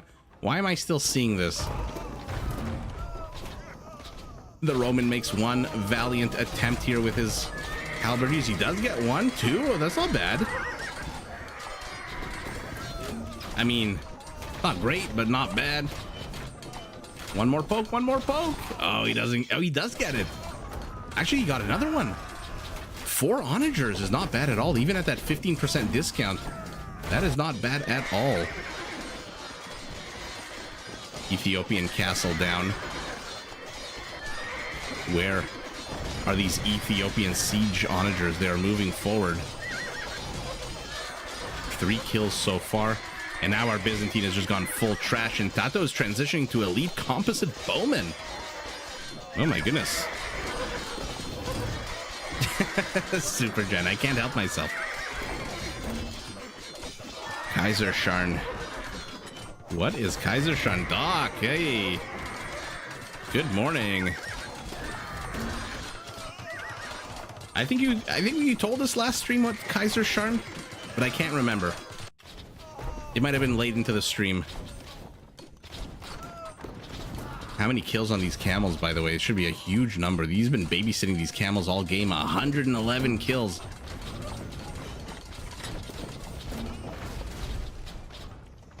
Composite bowman. All somebody needs to say is food, and my brain just gets activated and triggered. Oh, keep going after the Treb. Why are you going after the halberdiers? So many Savars, but is our Persian perhaps focusing a little bit too much on the right side and not enough on the left? I don't know that our Armenian can hold this. And now Valus has Hussars. He's adding in Cavaliers as well. What's his gold count? 460 gold is not great, but remember, Berber stables are all cheaper. It's good afternoon. Oh, my bad. What time is it now in Australia? And that question, by the way, I suppose assumes that there's only one time zone in Australia, which I don't know if there is. Egg fried rice and orange chicken. That sounds really delicious. Pre-season burger that isn't sitting too well. Oh no.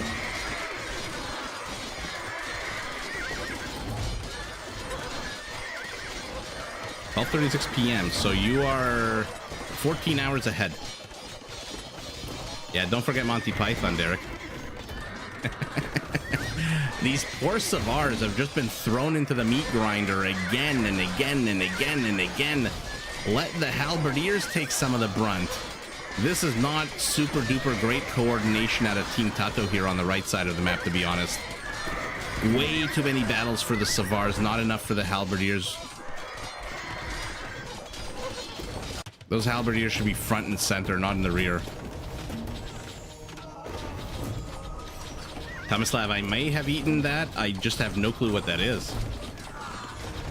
Caesar Sharn? I don't know what Sharn is. Oh, Western Australia. So you do have different time zones. I didn't realize that. Oh, there you go. North American ignorance at its finest. And now he's streaming in units. Is our Roman. The north. The Halberdiers finally are engaging in a battle here. Yeah, Life of Brian, a classic. Super. I mean, if you only see Holy Grail, it's not the end of the world. That movie is just an absolute gem. Uh-oh, our Hun is closing in on these bombard cannons.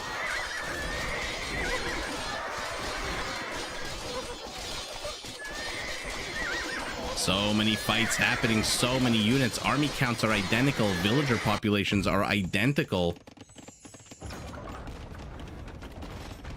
For some reason, the game speed has slowed down to 1.4 instead of the usual 1.7. Not too sure why. God bless technology. Melanchi, what are your first two?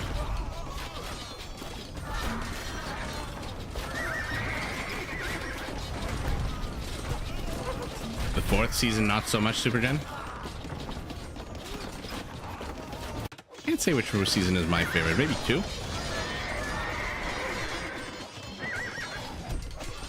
I love Mongolian beef. I had it for the first time in university, and my friend took me to a Mongolian restaurant and was like, what the hell are you talking about, Mongolian restaurant? Let's just go to McDonald's. But then I love that Mongolian beef.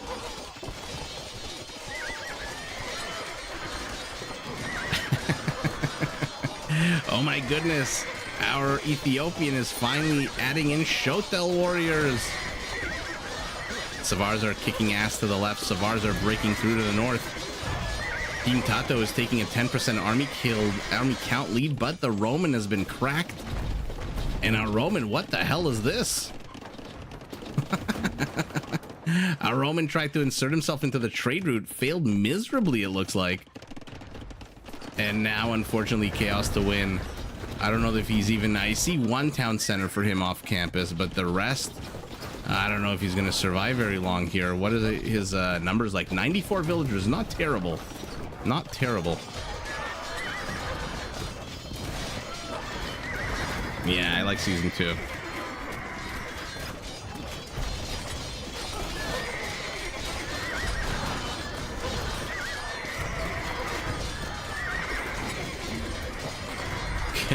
Confuse a cat. Oh man, blast from the past. Idiocracy is freaking hilarious.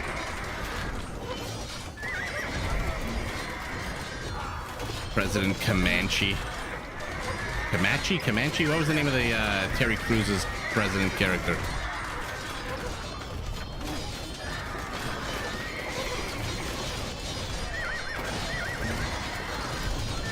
I mean, the Slav is killing as many of his own units as he is of the opponent. Actually, never mind. This is a much different kill count than I thought. 27 with 0 owns. Oh, you know why? He's targeting behind the Savars.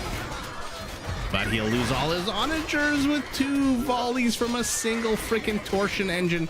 We saw it last game. This game, 2 torsion engines is just such a ridiculous upgrade. Oh, no. And oh, Valus is finally going to lose some camel archers here. Or maybe not.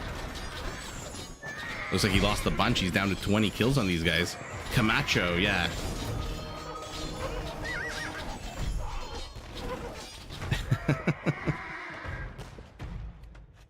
All right, so things have kind of slowed down on the left side of the map because our Roman is basically dead, blocking himself from escaping with a lumber camp.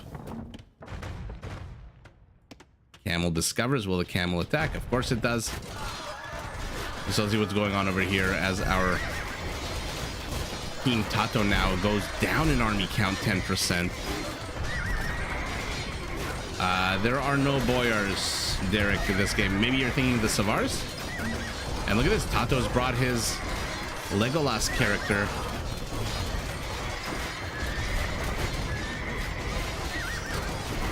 Yeah, Idiocracy is an absolute masterpiece. I love the opening of Idiocracy. What are these flaming balls I see? The Byzantine got Greek fire.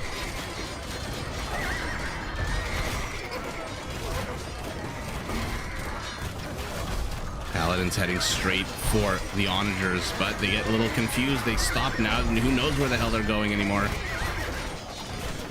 What an absolute just non-stop mayhem here on the right side of the map. The left. Okay, the Savars look like they got pancaked a couple of times. There's not that many of them left. Some Roman halberdiers as well. But they do finally close in on the camel archers, but there's not enough of them to do any real damage. That's so ridiculous. Go after the Treb. The onagers from our Ethiopian missing a golden opportunity to flatten a couple of these camel archers. What a sour missed opportunity there. Melanchi, did you see the Saturday Night Live skit a few weeks ago with Ryan Gosling with Beavis and Butthead? It's hilarious.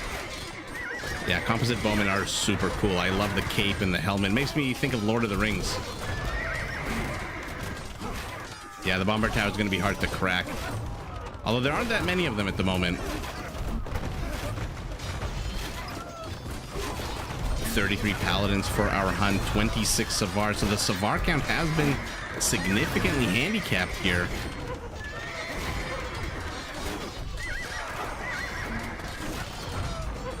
Needless you, that sounds amazing.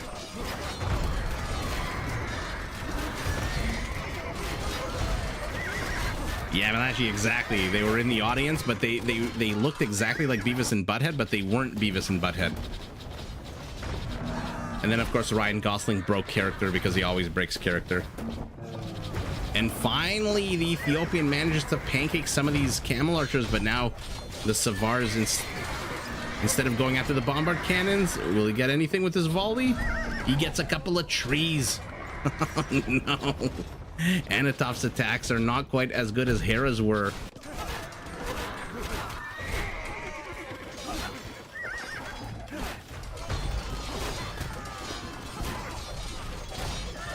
Ooh, how did that miss?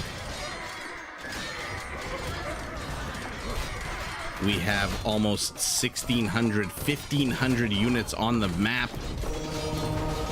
An absolute bloodbath of onager, an orgy of onager fire, flaming balls everywhere. Tato's army, his team's army, gets absolutely wiped off the face of the earth yet again. Now they're down 40 army count. They're still ahead in civilian population though, but look at their trade route. Are you serious? Our Ethiopian had 11 trade carts not doing anything? Ouch. Honestly, at this point, our Slav, if he wanted to, could just take his onagers and destroy this castle. He'll lose them all, but he'll still get rid of the castle. And then the camel archers can come in and sweep the trade carts. Richard, thanks for joining. Have a fantastic rest of your day. No, I did not see that sketch.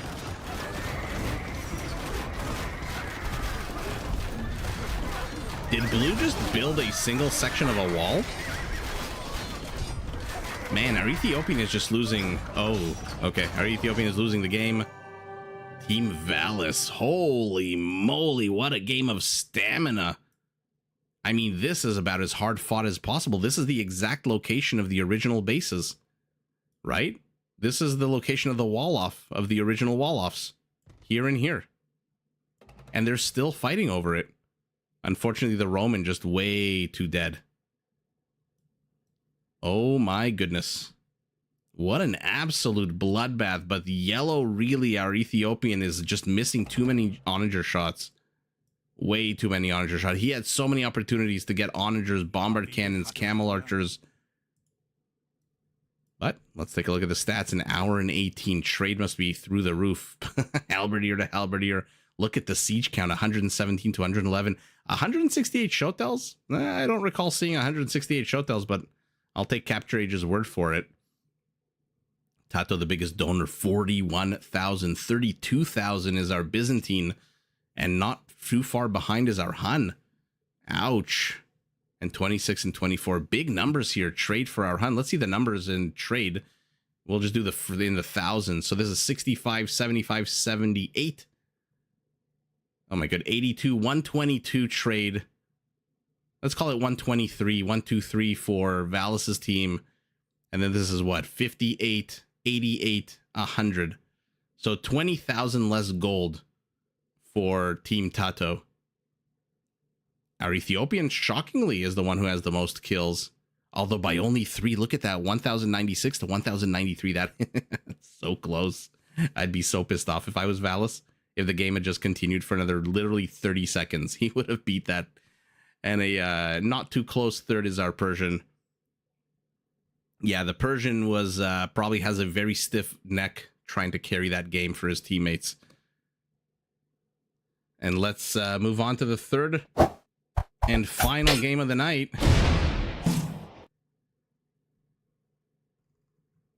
The last battle between these two. Ooh, Tomislav. I'm hoping tomorrow there's going to be another live stream for the Shinaisi Champion Cup. But I'm not 100% sure.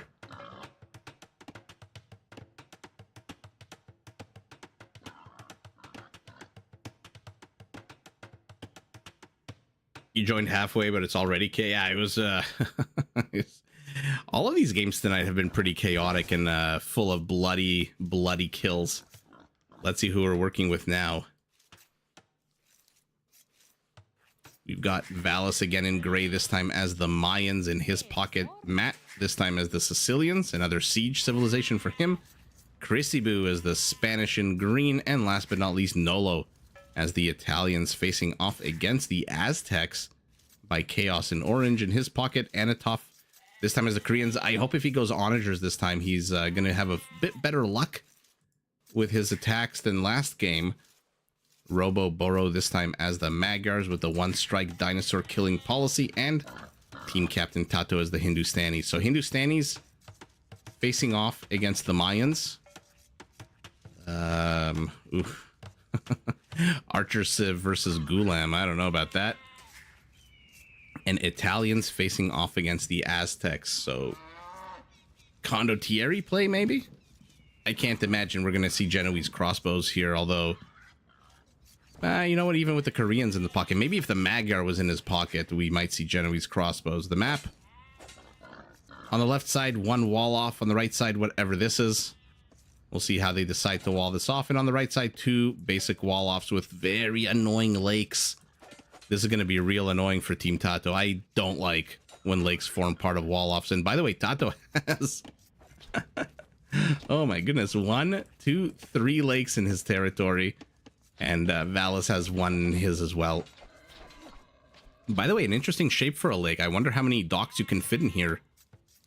1, 2, maybe 3, 4, 5. 5 or 6, maybe? See what's going on around the map.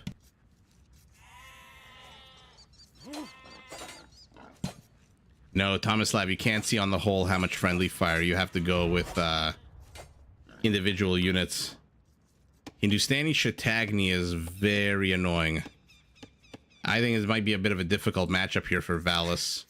Although he does have the Sicilians next to him with Hauberk Cavaliers, so we'll see. And I expect we're going to get to see either Gulams or Hand Cannoneers. I mean, Gulams are not that common in Rage Forest. Even though you'd think they would be. They do pass-through damage with the long spear of theirs.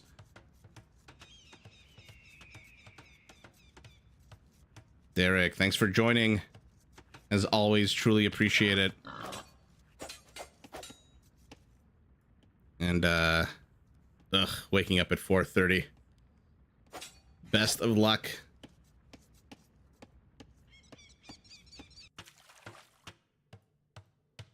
Looks like our Korean is already taking the lake. Why are you walling yourselves in? Does he... Oh, he saw the Mayan villagers pressing into here. Eagle Warrior is basically dead. 2 more attacks from a villager should kill him nice and good. But this villager's also dead. No, they poked each other. The Eagle Scout has 1 HP left. Oh, that's so annoying to have a unit with 1 HP still out on your side of the map.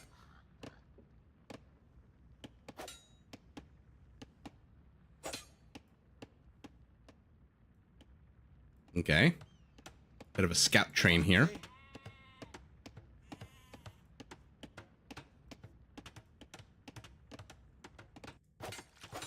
Oh, Phallus is being so annoying. We saw him do this last game, putting up that wall between... Where's his Eagle Scout, by the way? Just standing here guarding all of this. Surprised no one's trying to take out this Eagle Scout, especially not red. Oh, no wonder. I understand he's busy right now microing a Vorpal, and now he's going to move forward. I mean, he should be able to get this scout, right? Bringing some villagers joining in on the fight.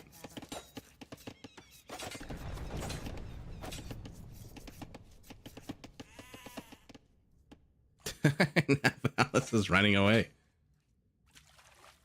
It's so annoying when lakes form part of the wall, although maybe I'm reconsidering as a viewer, as a caster, as an enjoyer of other people's effort. It's actually pretty fun. Oh, the eagle finally dies. Was it the north or the south villager? It was the south villager. It does add another little element of confusion here with these short little wall-offs.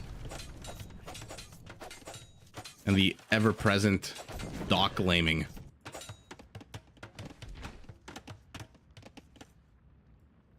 Nolo is pinging here. He's still pinging here.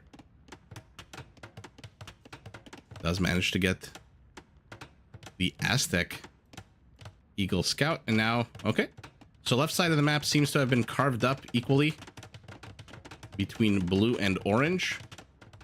Although there is still a, from Orange's base, a very exposed corridor here. And we'll see who decides to wall this off. It looks like Matt's heading down south with a very weak villager. This one villager has a bow and arrow in her hand. Are they going to run by the wolf? Oh, okay, luckily it's the healthier villager who gets attacked first. Yeah, there are people with anxiety and pain. For our entertainment. There are no boars here, so that bow and arrow must be from something else. Now he's going to attack the wolf.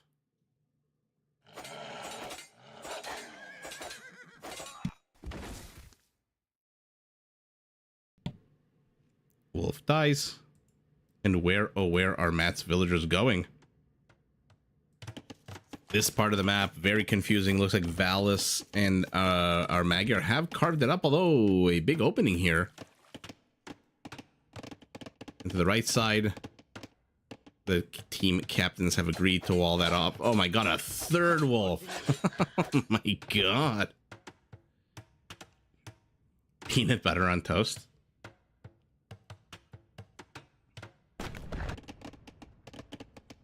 Can't say I'm the biggest peanut butter fan, but okay, let your teammate in, rather out, and now all of a sudden there's two enemy scouts inside Tato territory.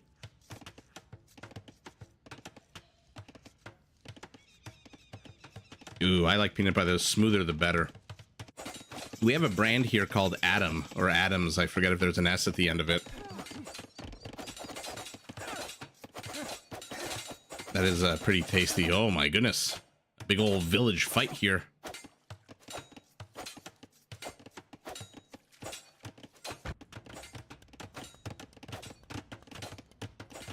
Tasty but tricky to spread. There's so many when my wife was pregnant, she really got into peanut butter, and of course it's like impossible to clean. It's so sticky. It's just a hell of a food to deal with. And so, of course, we were, you know, we spend a good amount of time every day on Instagram, and there's all these like life hacks of how to do this with your peanut butter, how to do that with your peanut butter, and none of them worked. It's like, oh, you have to store it upside down on top of a wet towel on the lowest shelf in your fridge while standing on your left leg and reciting the Pledge of Allegiance. None of them ever worked. Doc, very nice reference. Looks like our Mayan left a little bit of a parting gift here.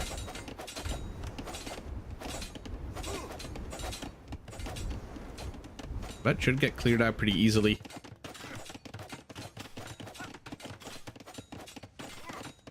Our Italian gonna bust through the first layer of defense, but probably not through the second layer unless he does he have villagers on stone? Of course he does. So another tower incoming probably.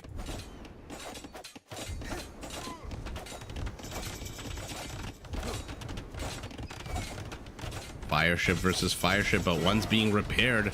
Looks like a demo exploded and killed 3 villagers. All right. Valis doing Valis things. Any more coming out of you? No. Okay, so he's done. The shenanigans are over. He's in the feudal age. He wants to probably focus on castle. He's got his own lake to worry about. His economy is being idled seriously. Okay, 6 idle villagers out of 29 is 20% of your economy.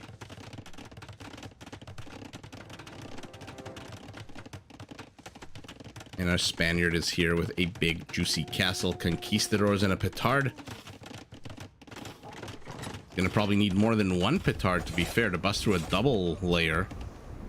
Now a Mayan tower is gonna shoo away these Magyar villagers, but if you want to use your Magyar villagers, might as well just go and attack this dock. But oh, maybe not. There's a demo inside.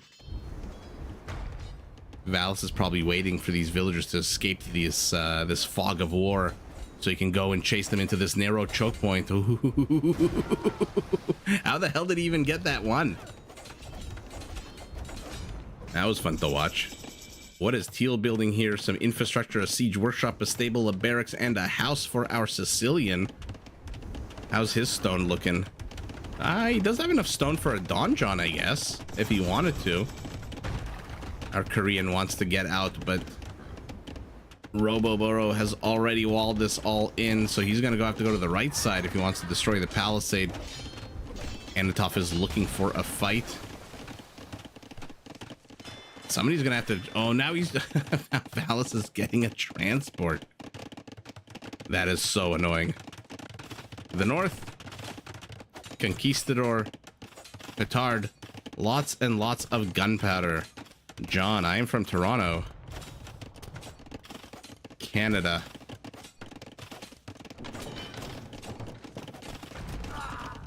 Ouch.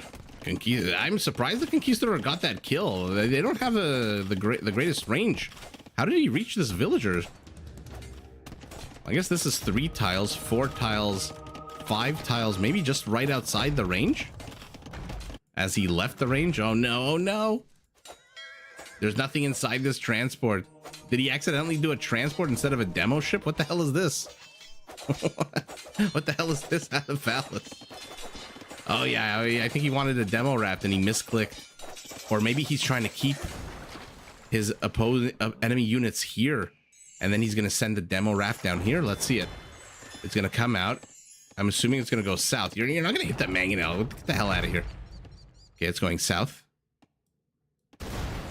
Oh, ouchie, ouchie. Fishing traps, fishing ships, and 2 villagers.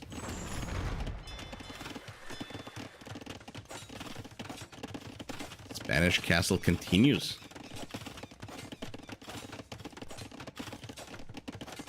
To try to bust into here, but I think I think Chrissy Boo is done throwing petards at this. I don't know if you agree with paying so much attention to such a small body of water. I agree 100%. I think it's a complete waste of resources, but the players seem to all love doing it. It's absolutely mind games. And oh, will he get the raft out in time? No. So the demo does not get made. Oh, but wait a second. Now the gate is down. Now a petard could do some real damage here, because the siege workshop is blocking this alley. He can't build any walls in here right now. This might be a good time for Green to send... Where is his petard? Is it in the castle? It might not be a bad time to send him in there. Now he's trying to convert a villager. Is our Italian. Will not get it. I mean, going monk play against the Aztecs is a real big move. Canada would have been your guess. Why? We've seen players get sideswiped because they concentrate on water too much and get overwhelmed on land. That's exactly my point. They waste so much gold and so much wood, so much micro and so much villager idle time, and then it never ultimately pans out. From my recollection, almost never pans out. Have you watched Northern Lion before? No, I haven't. What is Northern Lion?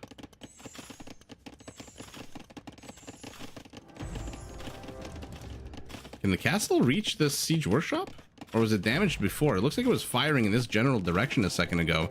So let's see what's happening here at the 24-minute mark. Everyone except Valus and our Magyar, who is in the pocket. Why is our Magyar not in Castle Age? Very curious happening right now. Why is Robo Boro still in Feudal? Oh, because, oh, my bad. I forgot about the villager shenanigans in the first 15 minutes of the game here. Conquistadors. They want out. They want to get at these Aztecs, but will the Aztec get the conversion? Oh, that ridiculously slow firing rate. Aztec see this coming from a mile away. Did cost him 2 monks and a battering ram. In comes some more monks. What is their HP? 50, which tells me he has Sanctity or 4 other technologies. Ooh, maybe should have waited a little bit longer before unleashing those Aztec monks, and now we've got an Italian castle pressing in on this. So on the left, static defensive structures are slowly encroaching onto the Aztec territory to the right. Both lakes have been saved, although this lake wasn't really under attack, so one lake has been saved. As a Sicilian monastery is under attack. What is our Sicilian doing, by the way? We saw the barracks, the stable, the siege workshop, and the house. He's gathered 1 relic. He has a town center here. He's got 2 town centers at home. Decent location for this one, but these houses are going to clog up trade, no? Unless the trade goes this way. Okay, we'll see if that has any impact on trade whatsoever. Conversion on the monk conversion count on the monks is 0. Gaming YouTuber is also from Canada. He has nothing to do with Age of Empires. He's pretty funny. I'll check him out. Northern Lion. Uh-oh. Uh-oh. Mr. Petard, what are you going to go after? Unclear at the moment, as our Aztec continues to try to bust into this Sicilian infrastructure and Sicilian expansion.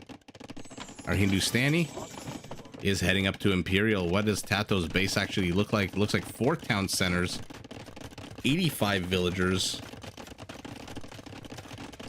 and Chaos to win. Our Aztec is sitting at 43 villagers. Robo Boro at 39 villagers. What are these villager counts? Our Italian is also sitting at 41 villagers. What is going on with these weird villager counts?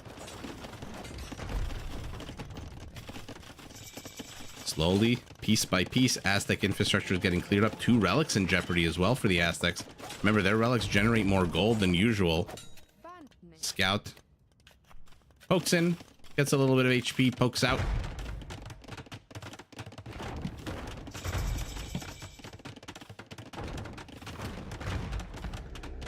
Mayan Tower will fall with a repairing villager there, but look at this. A Mayan castle going up. A Mayan town center to the back.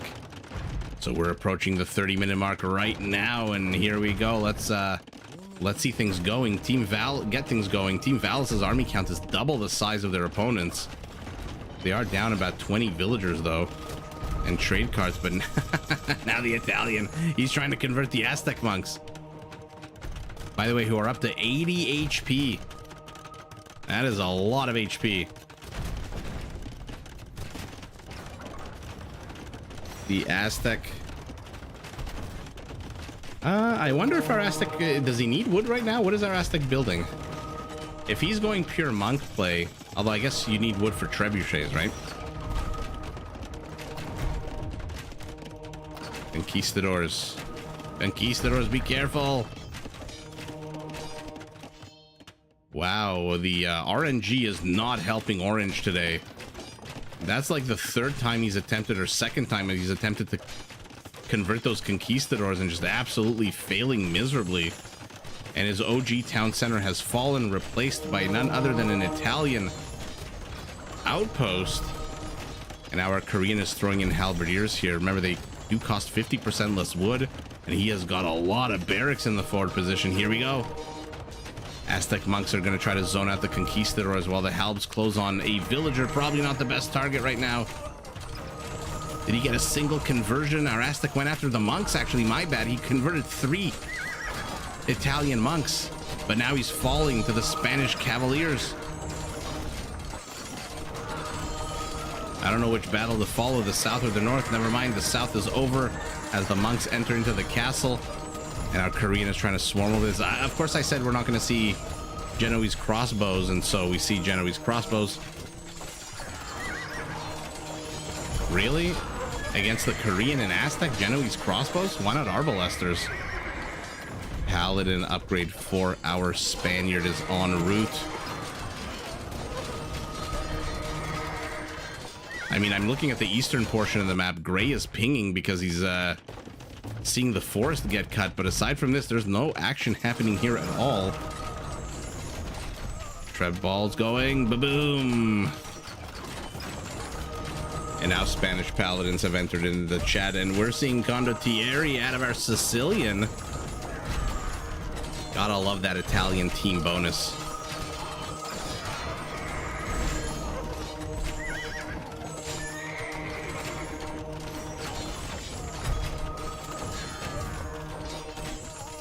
Again, I'm a little curious as to why our Italian is going Genoese crossbows. Maybe he doesn't want to upgrade and pay the cost to upgrade all the way to Arbalester.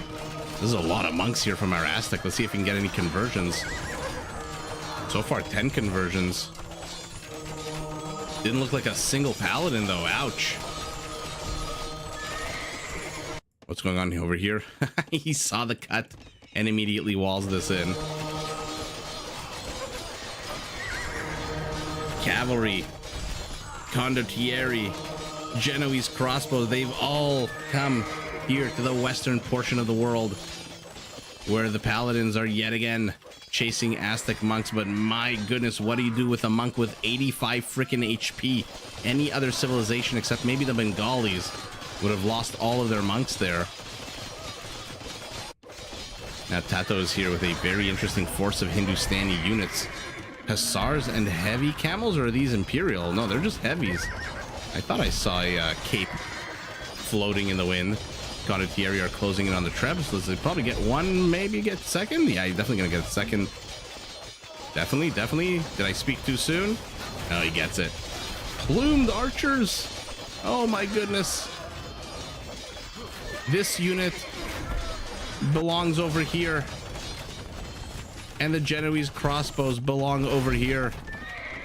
These guys have an attack bonus against infantry, which would absolutely destroy the halberdiers out of our Korean.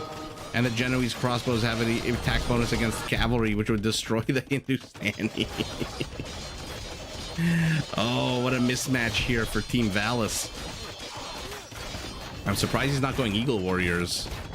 They do come with a decent attack bonus against cavalry and camels.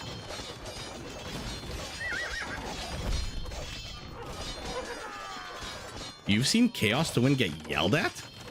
What do you mean get yelled at? Once by Nilly, another time by his teammate in the last Reach Force tournament? Yelled at? Like a scolded like a child? That's not cool. We got some Cav Archers from our Magyar. Let's take a look at their upgrades. Okay. Upgraded for Castle Age, I guess. Still missing the last armor upgrade. And there is the heavy cavalry archer upgrade. But also missing recurve bow, if I'm not mistaken.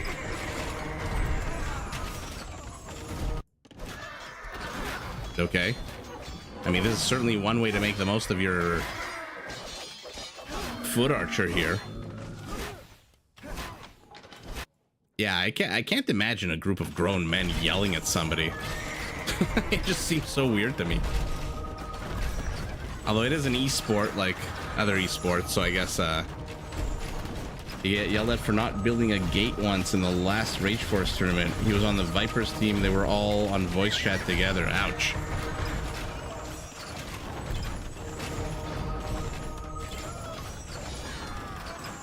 I mean, I understand the inclination to be upset, but I mean, you're a grown-ass man. Why are you yelling at another man? over a video game. I don't know. It seems very weird to me to yell. I can't imagine somebody yelling at me. I would just laugh in their face. Be like, hey, bro, I'm not 8 years old. Don't yell at me.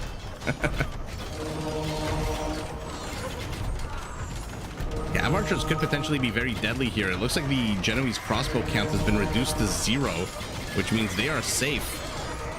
Shwetang. Hello, hello.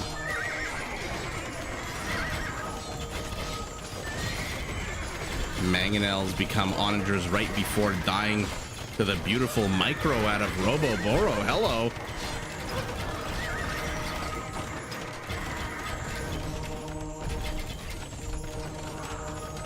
But conversions are attempted, conversions are obtained.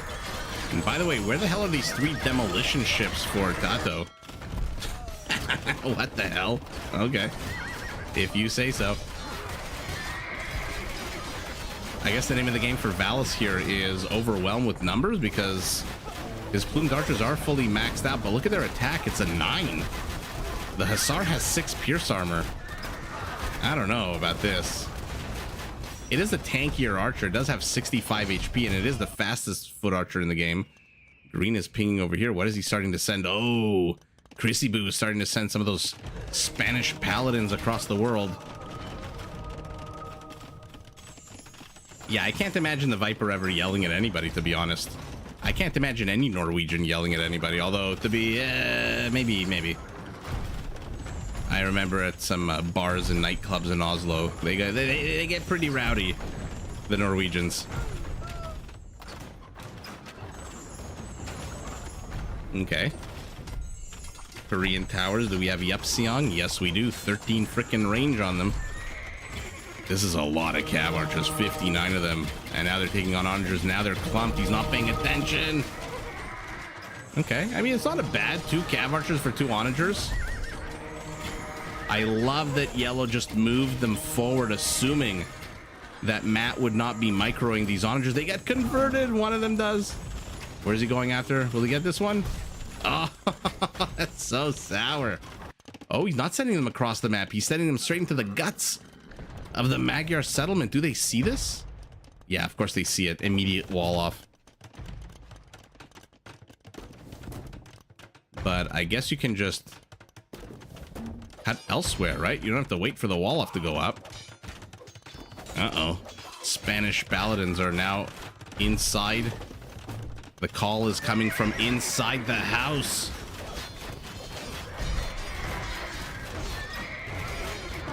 Sports are also a game. Coaches yell at their players all the time. Yeah, that's why I was thinking, like in a basketball game, you see them yelling, but honestly, like, it's no, unless you're like a perfect player, you shouldn't be yelling at anybody else. Everybody makes mistakes.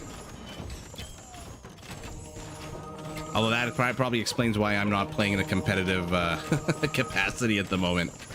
If that's my mentality. The first crusade for our Sicilian. He's heading here with a whole bunch of villagers. Where are those donjons gonna go? Only 227 stone. Oh, and the plumed archers are in the trade route. Now this is a fantastic use.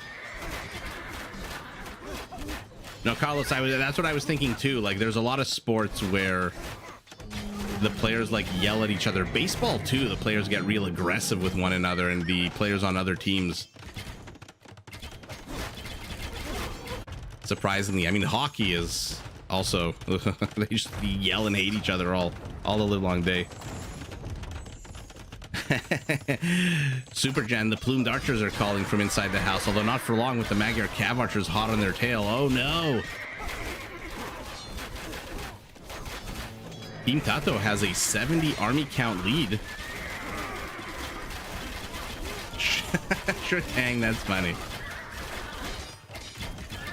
Kinda true, kinda not true. A couple of donjons as well.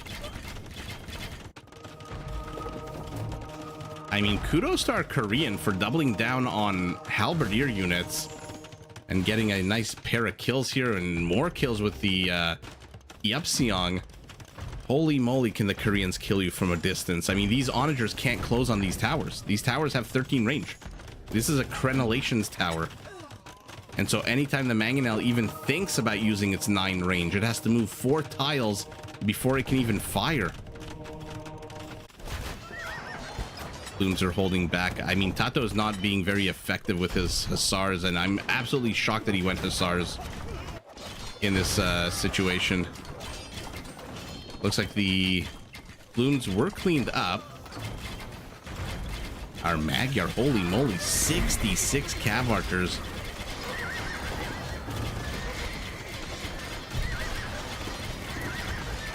The tower use pleases you. I mean, it's very hard to beat these Korean towers. Even bombard cannons can't get at them safely. And we've got Jaguar warriors. Why the hell do we have Jaguar warriors? Just build champions. Why do you need Jaguar warriors? There's no infantry here for you to kill. Center of the map.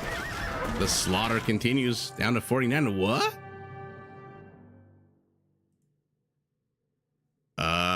Okay. So a sweep for Team Valis, but a questionable GG. To the right, not too much happening. I mean, look at this army out of Tato. To the center. Did these onagers get a couple of good hits that they demoralized? No, only 7 kills. The plumes are dead as far as I can tell. Okay. I mean, the scores are not that different. Did they lose their trade? I mean, sorry, yeah, we know they lost their trade here in the center, but they seem to have stabilized. I can't see any plumed archers here. Where is our Mayan? He's got 21 plumed archers. Are there any here? Doesn't look like there's any here. Looks like there's a small group over here, and then we saw there was a small group up here. Interesting. I did not expect that, but it makes sense with the trade going to hell. All right, let's take a look at the stats, and that was game game number 3. Condottieri, halberdiers, and sergeants is the name of the game for our Sicilian halberdiers, bombard cannons, and trebs. For Anatov, our Korean, biggest donor was our Spaniard, biggest recipient our Italian. And the most trade going to our Spaniard, who has the most food, the most gold, the most stone, the most trade, and donated the most. Oh, the Spanish. Kill count, Spanish as well, with all those paladins. And conversions, 47 conversions for our Italian. How many for our Aztec? Oh, look at that, tied for first place. 47 and 47. Oh, that was fun. Yeah, that was a sweep. I get why they GG'd. There's basically no more trade cards left. Let's take a look at their trade route. Okay, Robo has 11, Orange has 0, Purple has 0, and Tato has 9. So 20 trade cards to the 10, 39, oh my goodness, 81, 81, 95. Okay, so 20 trade cards to 95. Now we know why they GG'd. Very historically accurate trade for the Spanish. All right, everyone, thank you so much for joining. On your way out, please do hit that like button if you like what you heard and saw. And yeah, definitely time for bed. It's 11:30 p.m. here. I have to get my butt into sleep mode. And thank you, everyone, for joining. I hope these games were fun, and definitely fun on my part. I mean, it was just so much fun to watch and chat.